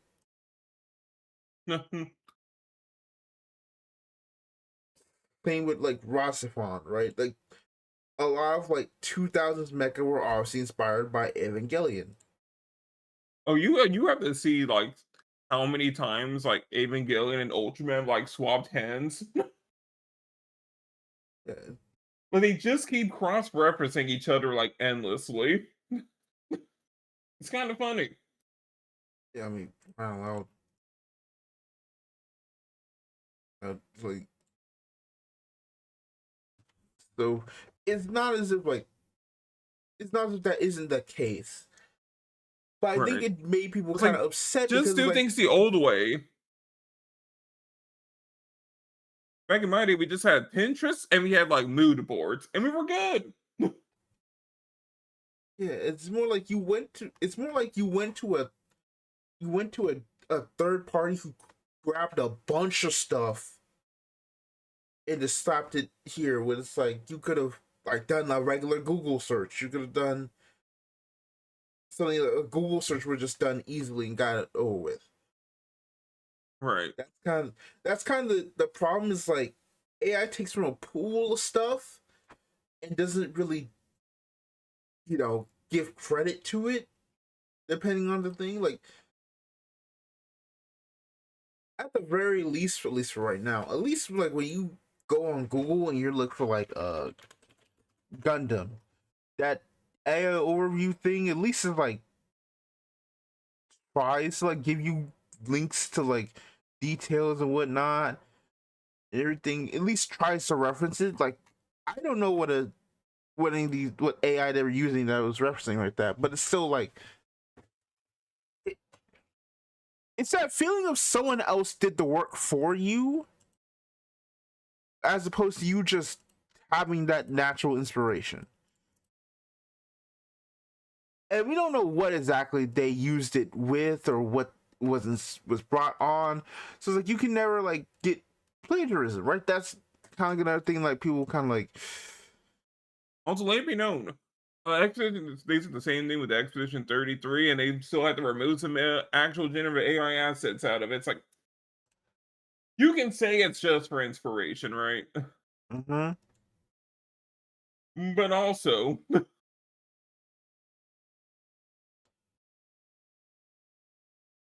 like, there's still a chance you're still gonna actually like, put stuff into the work.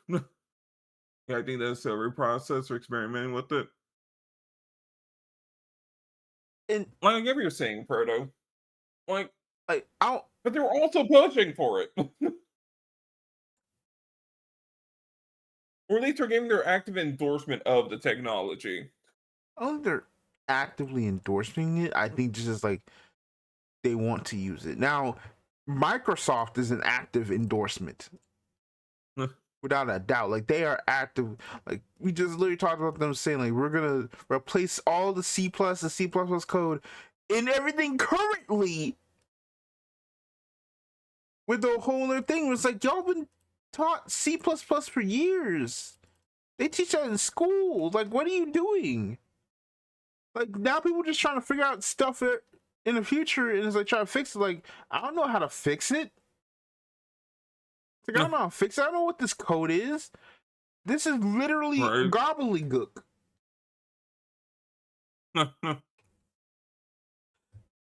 Like, I'm not trying to like cape for like some of these people. I think very much like I fully I knew Falcon was using AI somewhat. I remember when Kondo talked about using it for translations like I think a year or so ago. Obviously that didn't happen, but it's very much like it was in the back of his mind. I know good and goddamn well Kadani is using it, wants to use it Oh yeah. somewhere. Look, Like, he thought he can like come out and say, yeah, actually we fed Vanguard cards into Chat GPT to help us come up with our card design for 2025. And I don't believe him. like, like I literally made the joke today about like they actually just released the overslop trigger. Like, Like it would explain so much why card design has like fallen off a cliff in Vanguard. It's like, oh, okay, yep, guys, it's all right. We were just using Chat GPT to invent some custom cards. It's cool. it's not cool I know it's because it not. makes things worse. It's like, Okay, let's all right. What would be worse if all these garbage foreign cards were actually carefully made by a human? That someone had to actually come up with these things originally, and all these cards are boring by design, or if a machine just made boring garbage.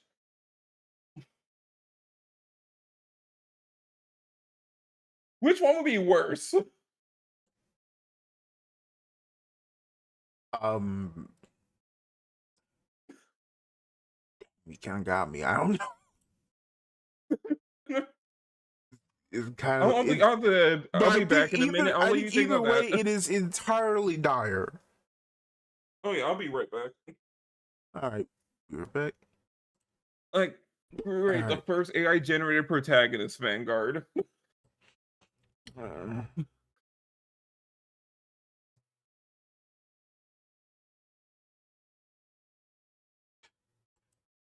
what is this whole thing? Oh my goodness, this is so funny. Uh, they showed like the a 10th anniversary thing for IBO, and it's just I just laugh at like uh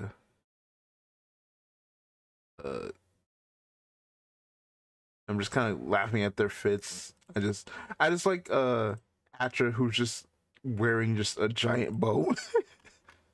Look, Perdo, I've already figured out what my next model is going to be. There's already two options I'm flooring right now. Either full pixel or full chippy. Like emotion. Those are the only two routes we're going, alright? Like, look at that. It's just so funny.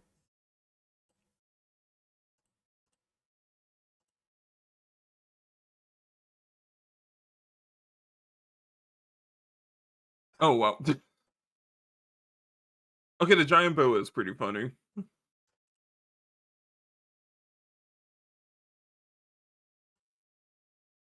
And It's so crazy looking at any IBO promotion are going, man, most of these people are dead, huh?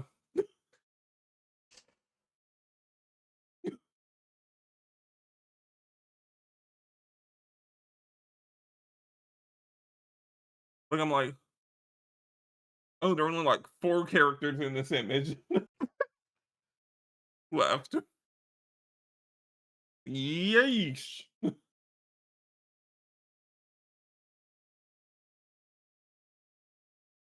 Uh, Telling any industry right now dead? Yes.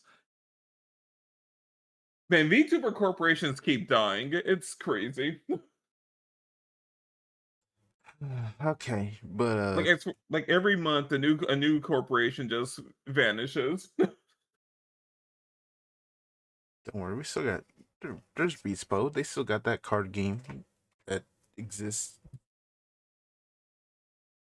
Yeah. Oh, I completely forgot on the list. Let me finish up this section. So other things that came out, my stuff for all my stuff for 100 Demons finally came in. Now I can finally actually play the deck. Uh, Nice. yeah, it's just the unfortunate thing of buying from 50 cards during like big events is like, yeah, it's really good sales, very swamped because very swamped, so stuff gets delayed. That's just kind of the tragedy of it all. But I got that. The uh I got the special mat. They only had, I was like, I needed one. Just make sure I could get like the Beal. And I was like, I'll get the boy band Kagetsu mat.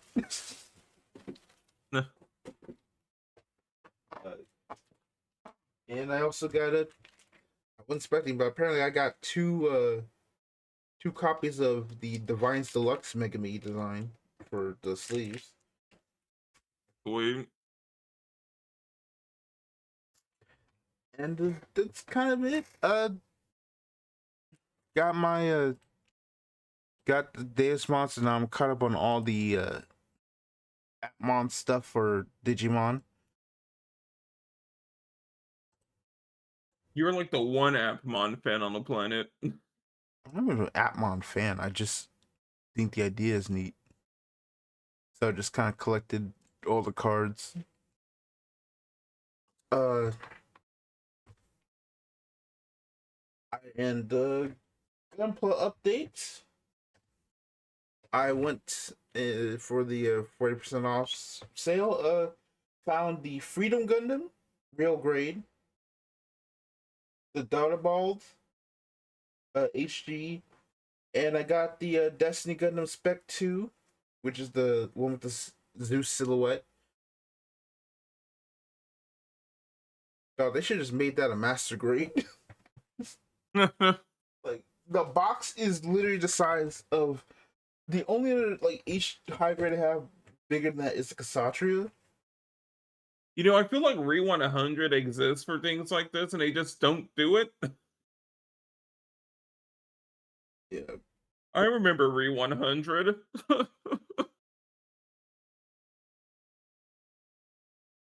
like this, and it was like now, granted, I think it's like the cheap. I think it was like $62 for my version because like uh it was like the cheapest. And had to double check. I'm like, can I get this one cheaper? It's like, nah, this is actually probably the cheapest I can get it because everything's like 70, like $80 for this Destiny gun. I'm like, all right, guess I'll get it. Unfortunately, I was blowing money, so unfortunately, I had to kind of leave the uh, dual Gundam Salt Shroud behind, which was MG, like which could go well with my Buster Gundam. I just need the Blitz, and then after that, I would just need the Blitz, and I would have all the seed suits I wanted. And finally finished the Providence I was building. Man, that suit is weird.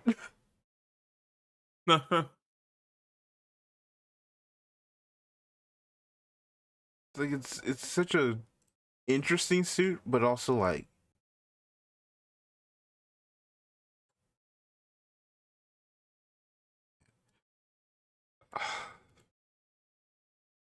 I'm sorry, I'm gonna laugh to myself because I remember going onto the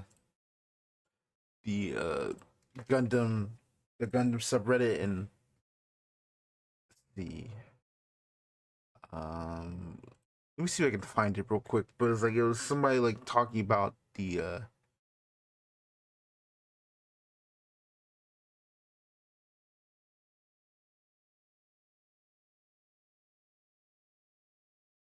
talking about their thoughts on what the province would probably do. And I read it, I'm like, it's a pretty like good idea. Hmm. Let me find it. Here we go.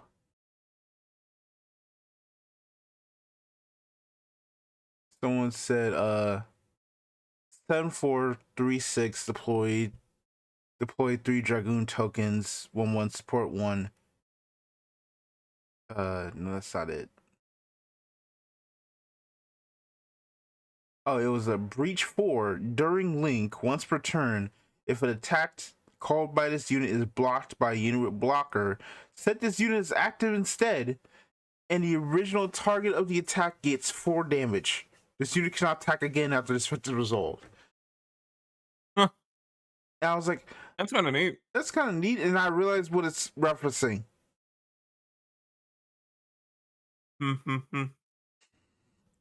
If I hurt, I'm like, that's a really cool Yeah. effect. Oh, Yeah. Man, Seed fans have 2 jokes. 2. Gosh. man, it's sad. It's sad when me and him are the only ones who Like, we have were sad Jesus about. Yamato and the death of Mary Magdalene. Those are the only 2 jokes Gundam Seed has. Shout out to Himmel to being the only other person who was sad about that final death in Seed. Like, it's hard. It's such an odd death where it's like, man, that sucks. But also, Didn't need like, to yeah, happen. right. Like he was wide open. You could have cleared this entire thing. You did it for the hatred. Right. You did it for pure spite. Like, gosh dang it. That's what I'm like.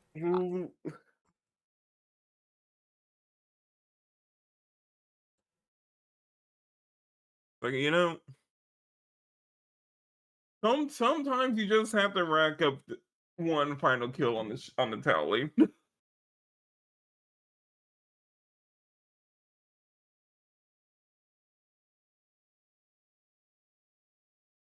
Anyway, but yeah, got the gunplug, got stuff for Amon. Sakyamon is the Sakyamon build is complete ish. Uh, and I'm just really waiting for set 3 because set 3 it looks so cool, and I feel very happy that I'm vindicated. Mhm. That said, set 2 is going to be all right, but set 3 was definitely going to be the make or break, and it is making it. Right. And then knowing it's a Bandai game, set 4 is gonna be where all the haymakers are. I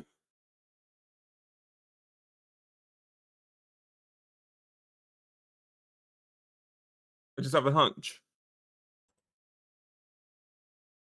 Yeah, and now that we're on now that we're on with IBO, being starting to go into season 2 content, I'm now kind of confirmed. It's like, oh, uh, I'm pretty sure that the Phantom Aria is actually going to be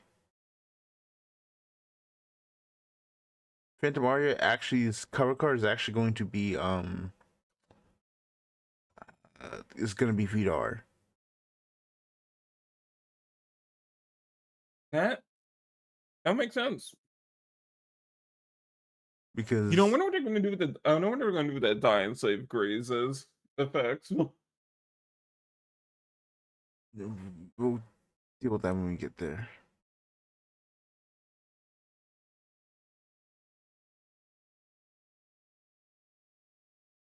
Probably like some kind of like direct, some kind of like effect damage, right?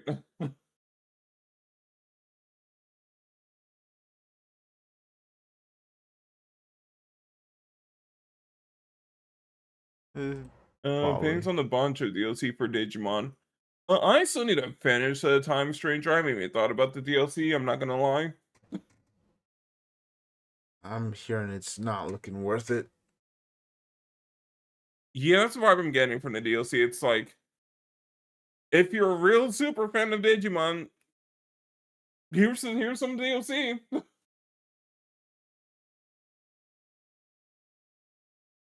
Like it's like that for the Super Robot Wars DLC. It's like this is not a lot for like a. This is not a lot of content for a lot of money. I'm not into the game enough to buy this. Like I don't care if Comrade's in the DLC. I'm good. Yep. Kind of with me in the Pokemon DLC. It's like, yeah, no, Pokemon good. I'm not buying the DLC though. Just Like I bought the season pass for the first like DLC pack for the previous Super Wars game, but that one had some crazy DLC like IBO, Sakura Wars, Ultraman, and like 2 or 3 other shows. I'm like, this is worth it. Now this is some DLC that's worth it. Like we're never getting Sakura Wars again in one of these games.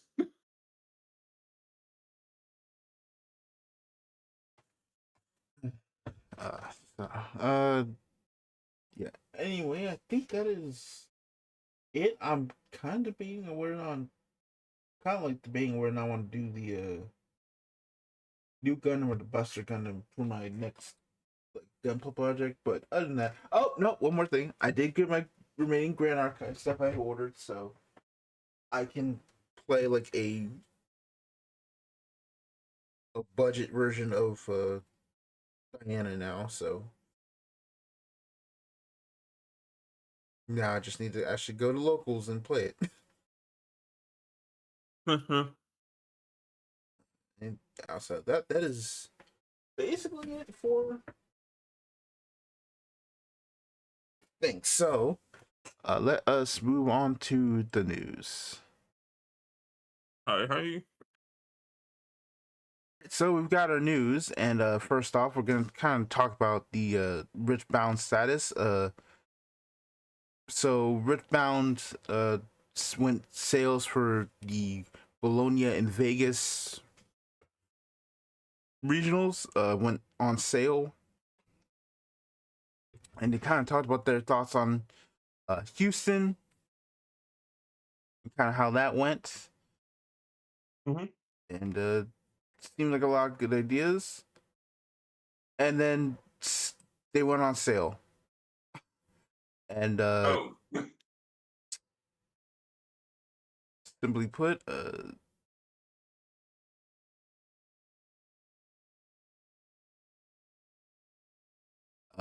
all the Uh, all the stuff got sold within 30 minutes. Apparently, right? It gets sold instantly, and yeah, it was dire. And so they also talked about what they're going to do going forward, which is first communication. So they public communication, give earlier notice when badges go on sale, and communicate badge types of pricing ahead. Uh, issues with the website. some issues with taxes, which okay. No, all right. They expanded Earthbound the Vegas one to 1,500 from the uh 1,300, and even then it wasn't a lot. So they're going to expand more, and there's a whole bunch of other things that to fix what happened. Uh, yeah, Earthbound is very popular, but just kind of I mean, unfortunate that it's a Riot game. I'm not surprised. true, but I'm just kind of sad that they couldn't get it because I mean this is very much like universes also dropped the ball, but hopefully everything going forward is much better because I think Hmm. besides this and the fact that no one can buy any products at all, Huh. I like, mean, my card shop actually has quite a bit of a Riftbound product available. They carry everything. I mean, Like, I think they just got in of like a bunch of like set one and set two Gundam boxes as well. I'm like, oh, oh yeah, like uh, my locals on that on my last like new type for season 2 got a bunch of starter decks since of IBO and G Witch. I mean not G Witch, IBO and Clan. quacks.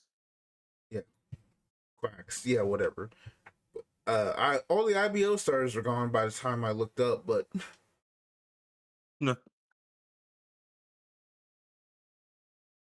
Klansmen were there, but it was fine. I was finally able to buy my clan deck, and I pulled the LR plus Barbatos out of it, so I'm happy. sweet. uh, I know someone I was like watching a video the other day about Riftbound. And someone's like, all right, guys, trust me, this game's gonna definitely like reach the top four, top three card games of all at the moment. It's like, here we go again. no, like You guys keep doing this with every card game. This is gonna be the card game that finally upsets the top four slash big three. It's like this is what people say before their game crashes and burns 2 years from now. you say that when the game is like a year or two in, Right? actually at a Not like pace, right? immediately. Like One Piece can say that because One Piece has been out for 3 years and is actually like Yeah. stabilizing. It, Like one piece is actually proven it can hit in its way it can hit in that weight class. so you kind of You just came out. It's like, yeah, it's like Lorcana. It's like, cool, awesome. How's that going?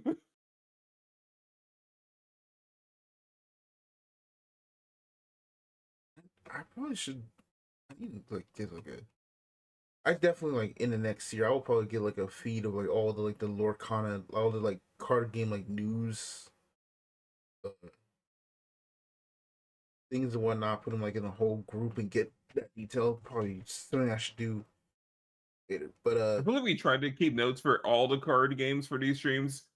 We would have no time for anything else. I mean, it took us 2 hours to get the news. We'd have to cut the like previously on segment if we tried to cover every card game. I'm trying to hit as many like big things that happen in the community as possible. Right. Hmm. It's the tragedy. Like I can't like reach all the indie TCGs and whatnot. Does Zeta still play card games? Ah,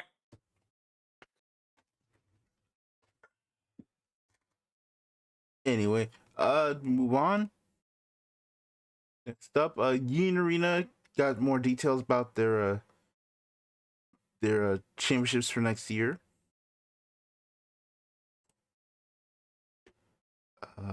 Let it load, which I guess first year anniversary.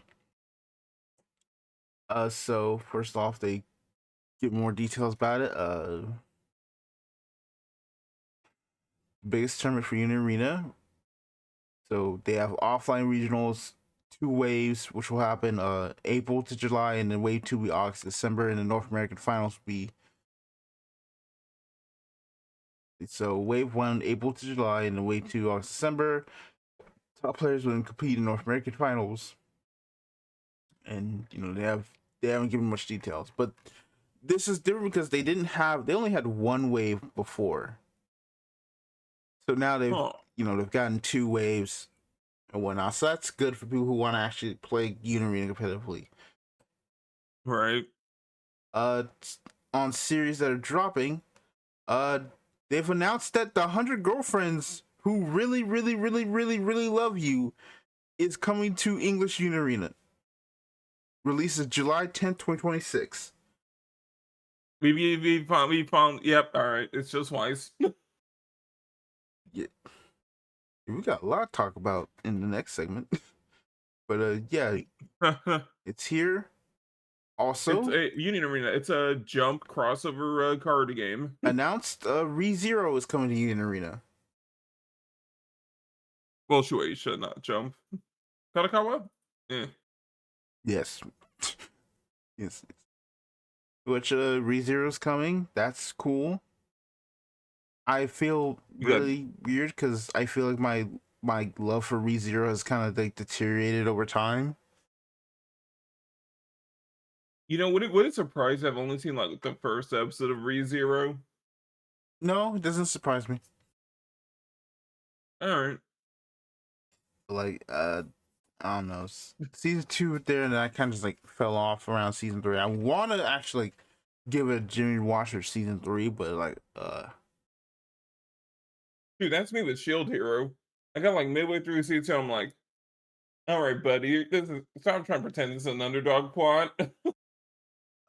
I'm interested in season 4 because there's one specific scene I want to see animated because it'd be so funny.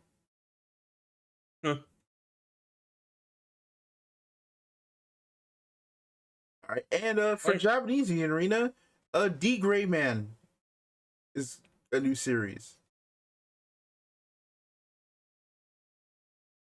nice.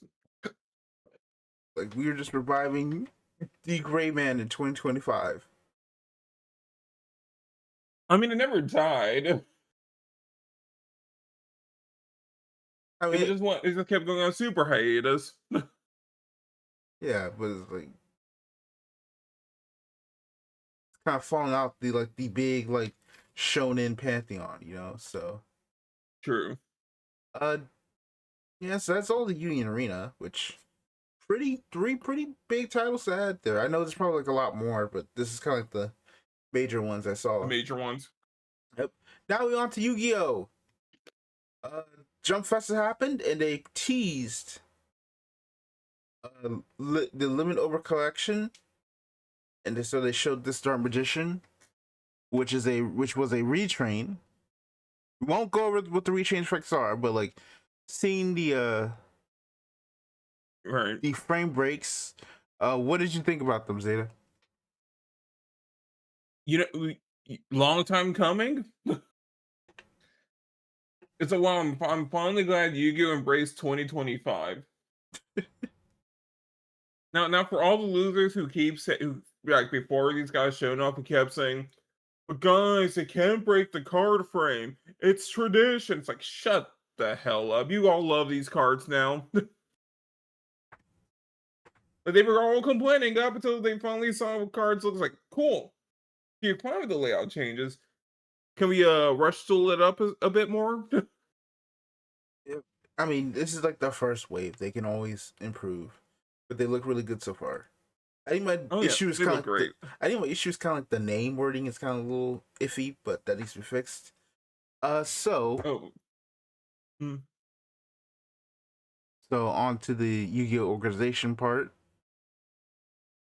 Yeah, because like I saw like the English ones, and they were kind of like it was kind of hard to see them. Like you can see the difference between like the regular and then the frame break. Oh yeah. Like it's very hard to kind of see it. Like even in Japanese font, it's like very hard. Uh, The glare is gonna kill these, that's for sure. Like but the like foiling. they look really good, and they also revealed a Grandmaster rare, which is a one Oh shoot, yeah, 100. this is unreadable. Put a picture of the card in the guy's hand. Yeah, that's the Grandmaster rare, which is a serial. There's like 100 of these, which you can't see it. I wish I could find the let me see if I can find a picture of the Grandmaster rare.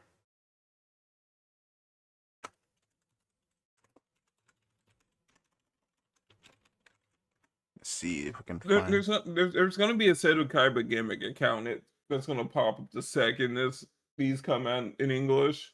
Here we go. Okay, here's the Grandmaster rare. We So I got on my screen, but let me copy this to give the Zeta to show. Thank you. And you can see like on the edges are actually yeah, just here are they have Egyptian hieroglyphs on the card side, so that's actually Oh, yeah, pretty. this looks really good before the foiling. Yeah, it looks fantastic, and then you see the foiling, and uh it's nice. I'm gonna say I would just take a version of these cards without the foiling. But that's the whole point there. So on and they gave one to each, so they gave one to each hero and then to each opponent. So notable, we got Shining Flare Wingman got a retrain. We got Stardust Dragon Victim Sanctuary,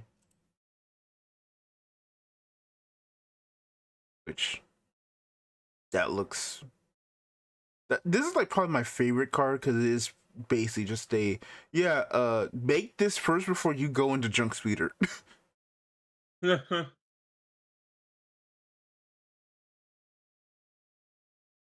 Like a lot of the cards they dropped were pretty much there for making sure Junk Speeder allows to go.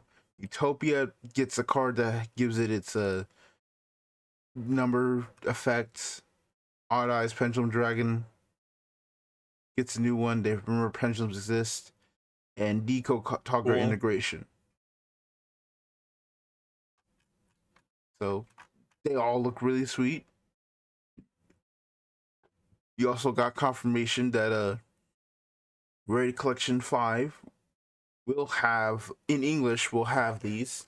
And I think you can also see like why I have kind of an issue with the way the art kind of works. Like you can see with the top one right here, it's like, oh my goodness.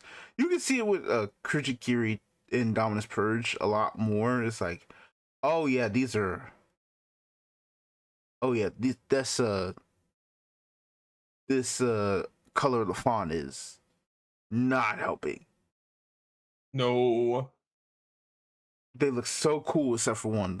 Also, a shout to Div Incarnation for being the greatest industry plant hand trap ever made. Like no one actually cares about Trivial Karma. Yeah, I was like, Sorry, David Carnate. it's like, yeah, it's like, why do you like? I've never seen you played, but you just keep getting alt arts and alt rarities. Like everyone complains about hand traps, but then like David Carnate just no one says a word. Yeah, it's like you just exist. Let me move this out the way. But like, yeah, Red I mean, to Collection be is fair, it's a sphere move for cards that have already done their thing. Like, what are you doing?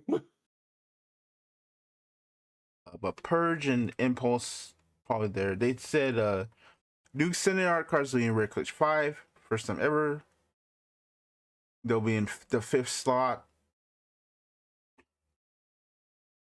So 10 popular fan favorites will be revamped with extended arts like Red Eye Star Dragoon, Kujikar Divine Carnation Suit, Pauline Dominus Purge. So they showed if I can, I don't know if I can go back to it, but they showed like there were uh 10. So this is the reprints that they're going to be like all the reprints they kind of showed for the Limit Over collection. Those are going to be in here for Rare Collection 5. Right. So next, so here's my thing up to this point. So this is really cool. However, I needed them to do one thing specifically before I go. Oh, Yu-Gi-Oh is saved. Uh-huh. They did the one thing specifically. Chaos Origins, the next core booster, is going to have overframes. They're going to be like four new ones per booster. Okay. Which that's the one thing. It was like this is all irrelevant if we don't start putting these in the actual main sets now. I mean, Now, that was never going to be a problem for the OCG. yeah, but it's like I just need this because we needed something to chase there. Now here's the problem: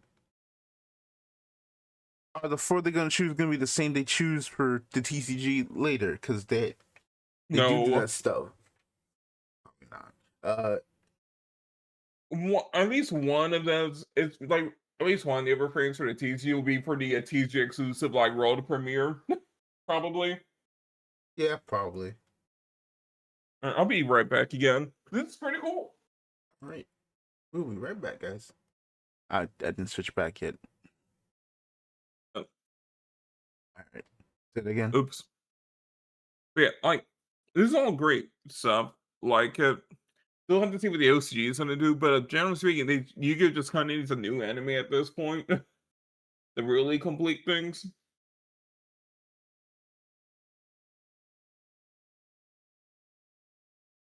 Like, it's not in line. Like, I don't know. I'm sick of the Chronicle stuff.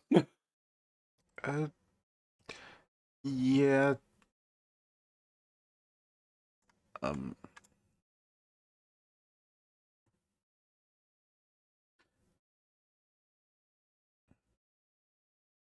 Uh, I feel like my issue with the oh, I believe it was on a whole different page.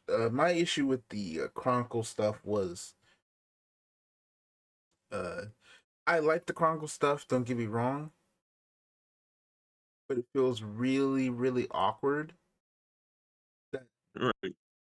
like I get kind of locked in while I was watching the Jump Festa a stream, and they had the voice actors for the Charmers, and I'm like, and it kind of clicked. It's like, does Konami think this is like enough to be considered their anime production here?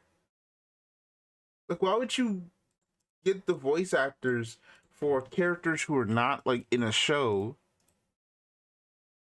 in the main show, or like anything to come onto the stage like this? And I was like, they actually think this is like the anime now. It has to be. There's Right. no other way to explain it. It's like, no, you dummies. Like, this is good supplemental This isn't material, it. but this is not it.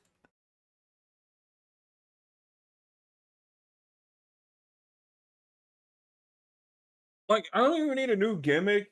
I just want some cards. Show it to me with actual characters. Like, you could just do a basic show, just like, yeah, this is just Yu-Gi-Oh. You could just do That's like, it. you could just do Arc 5 again, or how about this? Where's the Rush Duels anime? You just did Rituals. What's the detail of Yeah, that? You have not explained that situation. Like, I think that's the worst part about it. It's like, okay, you Yeah, wanted, Goers just died in a ditch. yeah, yeah, like the Rush enemy just gonna die, and no one is explaining it. It's the equivalent of like they got him. It's like, what do you Yeah. mean they got him? It's like, it was nice too. It's like, what? Explain what happened, dog. Don't leave us hanging.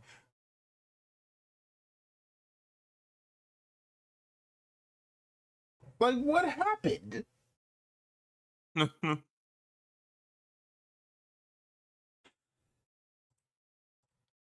And it's Like, like, come on. the charmers are nice and wholesome and everything, but it's like, we we want something else for like people to kind of see. Like, this is nice, cool Yu-Gi-Oh stuff, but this is supplemental. What happened to, like, what happened to the team that was doing that was doing Rush? What the heck happened? And like the worst part, right, is that it's just gonna be endless chilling for exclusive like fan favorite stuff. Like, let me, uh, yo, Rush. Like we know the next one is Endymion. Because it was conveniently an Endymion manga they can like rip tiny bits and pieces from, like Diva Sky Strikers. Yeah, I'm like, is Bridge working on something right now?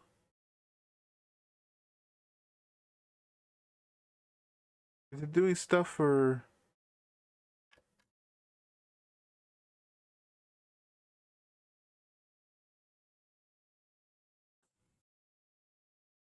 Like, uh, what is they're doing they did Pharmagia, Bad Girl, Hotel, and Humans. Never expect that Rush Duel fans would end up in the same purgatory as Buddy Fight Ace fans. You know what? Yeah, hold on. That's a pretty good comparison. Yeah, they Studio Bridge did a Hotel and Humans and Bad Girl. They announced that season 2 of Hotel Humans exists.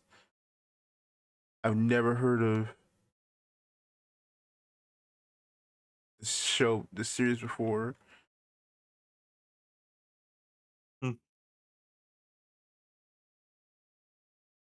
Like, But it's like, it was an like they just anime want card game needs an anime. to, no, but when you're Yu-Gi-Oh, it's just very weird. Uh, that was like the one big disappointing thing with just Jump Festa was like, oh, we're just in purgatory for the anime fans, and that's Right. not good because that's not good. It's like, we're purgatory anime fans. Manga fans don't have like any official releases here. If you're not part of the card game, you're not like a casual competitive card game specific player. You don't really have anything. And once the Heck, it's Go Rush dub ends airing, there's nothing left. probably even worse for like the OCG fans. Like the casual G fan has literally nothing. They don't have Genesis, right? Yep. But they have They've rush got tools. nothing but they have rush tools. But now without any anime, it's like, how much longer could rush tools survive?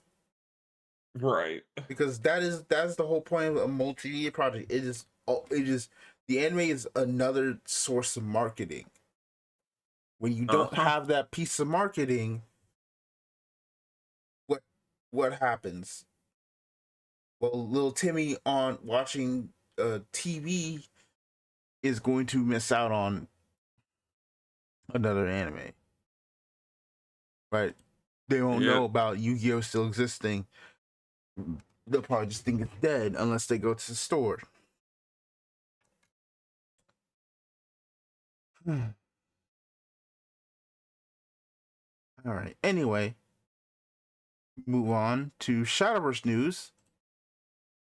They announced today actually. Set 5 for Worlds Beyond is coming out. It is called Blossoming Fates.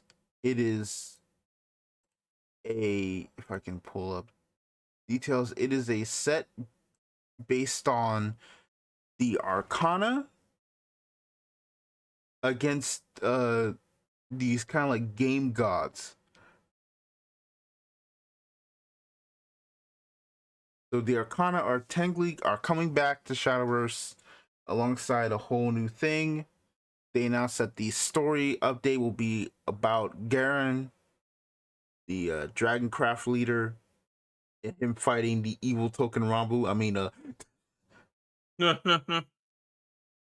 the I forgot what the name was, but the set leaders, the Abyss. Uh, there, what they did also show is that also there's going to be a collab with Frieren. For example, they've got Frieren, who is going to be Forest. I think, is that everything? Yeah, Frieren is gonna be Forest, Stark is gonna be Dragon, and Fern is going to be Rune. Everyone's talking like, why is Frieren Forest when she should be Rune? And it's like the answer's simple, she's an elf. Like Forest is called Elfcraft. There's a little. It's only a little racist. It's not that anyway. Also, they say like, hey, you'll get one for the New Year celebration login bonus. Uh, and if you guess, you can guess who it is, and you'll get it revealed on the 27th. So I think everyone's kind of saying, yeah, it's probably gonna be Himmel, but it could also be like, I would say, it's either gonna be Himmel or it could be another character people are like, oh, kind of one. I think there's I mean, only him like was pretty popular these days. most popular, but I think there's like if there's like 4 characters who it could be. I think the only one is what's her name? Uh, the chick people were like were lusting over because of her armpit. I forgot her name. The green haired girl. Uh-huh. Yeah, it could be her. And probably the most controversial news I think for this whole thing. I have to kind of like get more details. They've announced that Yudi will be a leader finally. Huh. They dropped the trailer. She will finally be a leader. Uh, Finally. but you have to get her with a crystal bundle. I'm so glad I dropped the game. What do you mean you have to pay cold hard cash for the tutorial leader?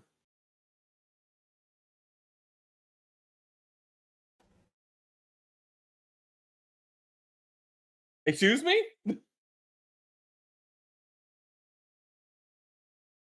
Which is even funny I'm because like, paying for a tutorial character?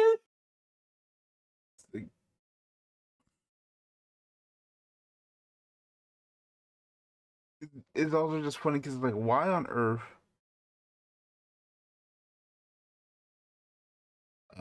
Can it catch up here? Okay, there we go. There we go. Yeah, it's like you gotta pay for the bundle, which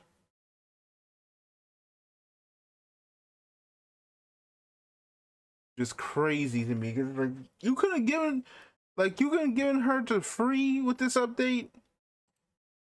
Right? Come on.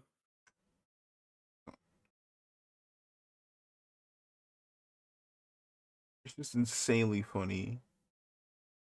Uh, but yeah, that is all of the news for this episode. And Decent amount of stuff. yeah, decent amount of stuff. We gotta see a lot of and whatnot. And yeah, we're can't wait for more. However,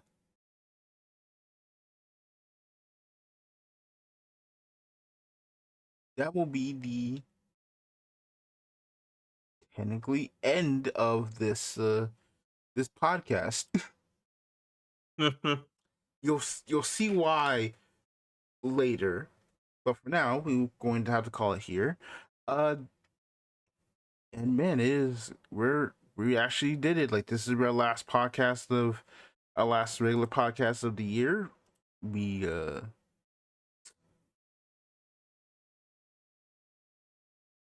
All right. kind of give our thoughts. Man, this was definitely we made it a whole full year with the podcast, which is crazy. I don't think we actually would ever have that. We've definitely outlasted at least one or two card games. Yep, maybe we can last a couple more. We're not gonna outlast Gate Ruler. At this point, you're probably right about that. But yeah, I think Zeta. What are your thoughts on this past year been?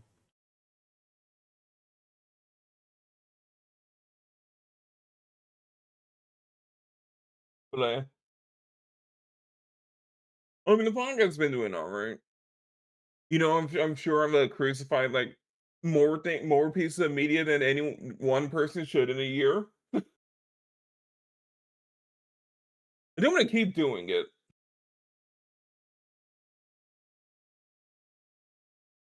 Not intentionally, but the way things are going, you might just have a roast corner. Yes, it was a pretty decent year. Things chilled out a bit at the end of the year. Things just kind of wind down. And I think next is gonna be pretty neat. Unless the great card game crash happens again. Which, given all the new games we talked about this year, probably gonna happen, right? Possibly. We've seen this before. But now we Especially the way actually, the global economy is going.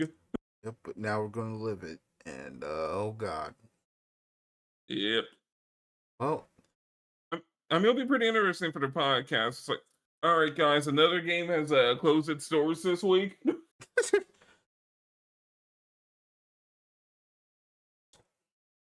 yep. So for me, I think this year's been a very valuable learning experience. Primarily been focusing on this podcast, kind of getting things done. I've kind of learned a lot more about what can be done and more about how uh the show kind of goes and everything. So I'm going to use all that information we're gonna improve next year and like make the podcast a lot more generally enjoyable and whatnot. So uh yeah, I think that is it. This will be pretty sure this will probably be our the drop on Christmas. So thank y'all so much for listening to this past year of the Out of Pocket podcast. We appreciate y'all for coming in, watching. Even if you don't say anything, we're just glad you're here. But if you made it somehow all the way to the end, uh, we ask that you please just uh like the video, like the podcast. Comment how you felt, how what we can do better. I know the mic is gonna get upgraded, probably hopefully gets upgraded next year, or rather I tweak with more settings. Uh we're gonna clean up a lot more of our setup, and just overall, like, there will be some changes next year that will be overall better for the benefit of the entire podcast. I wish I could put like some music down here, but just because I am still trying to fix some other things here. It's just gonna be there. So thank y'all so much for tuning in. We will see y'all in 2026, hopefully. Hopefully. All right, y'all. Have a good night or day or wherever time you see this. Bye. Mm.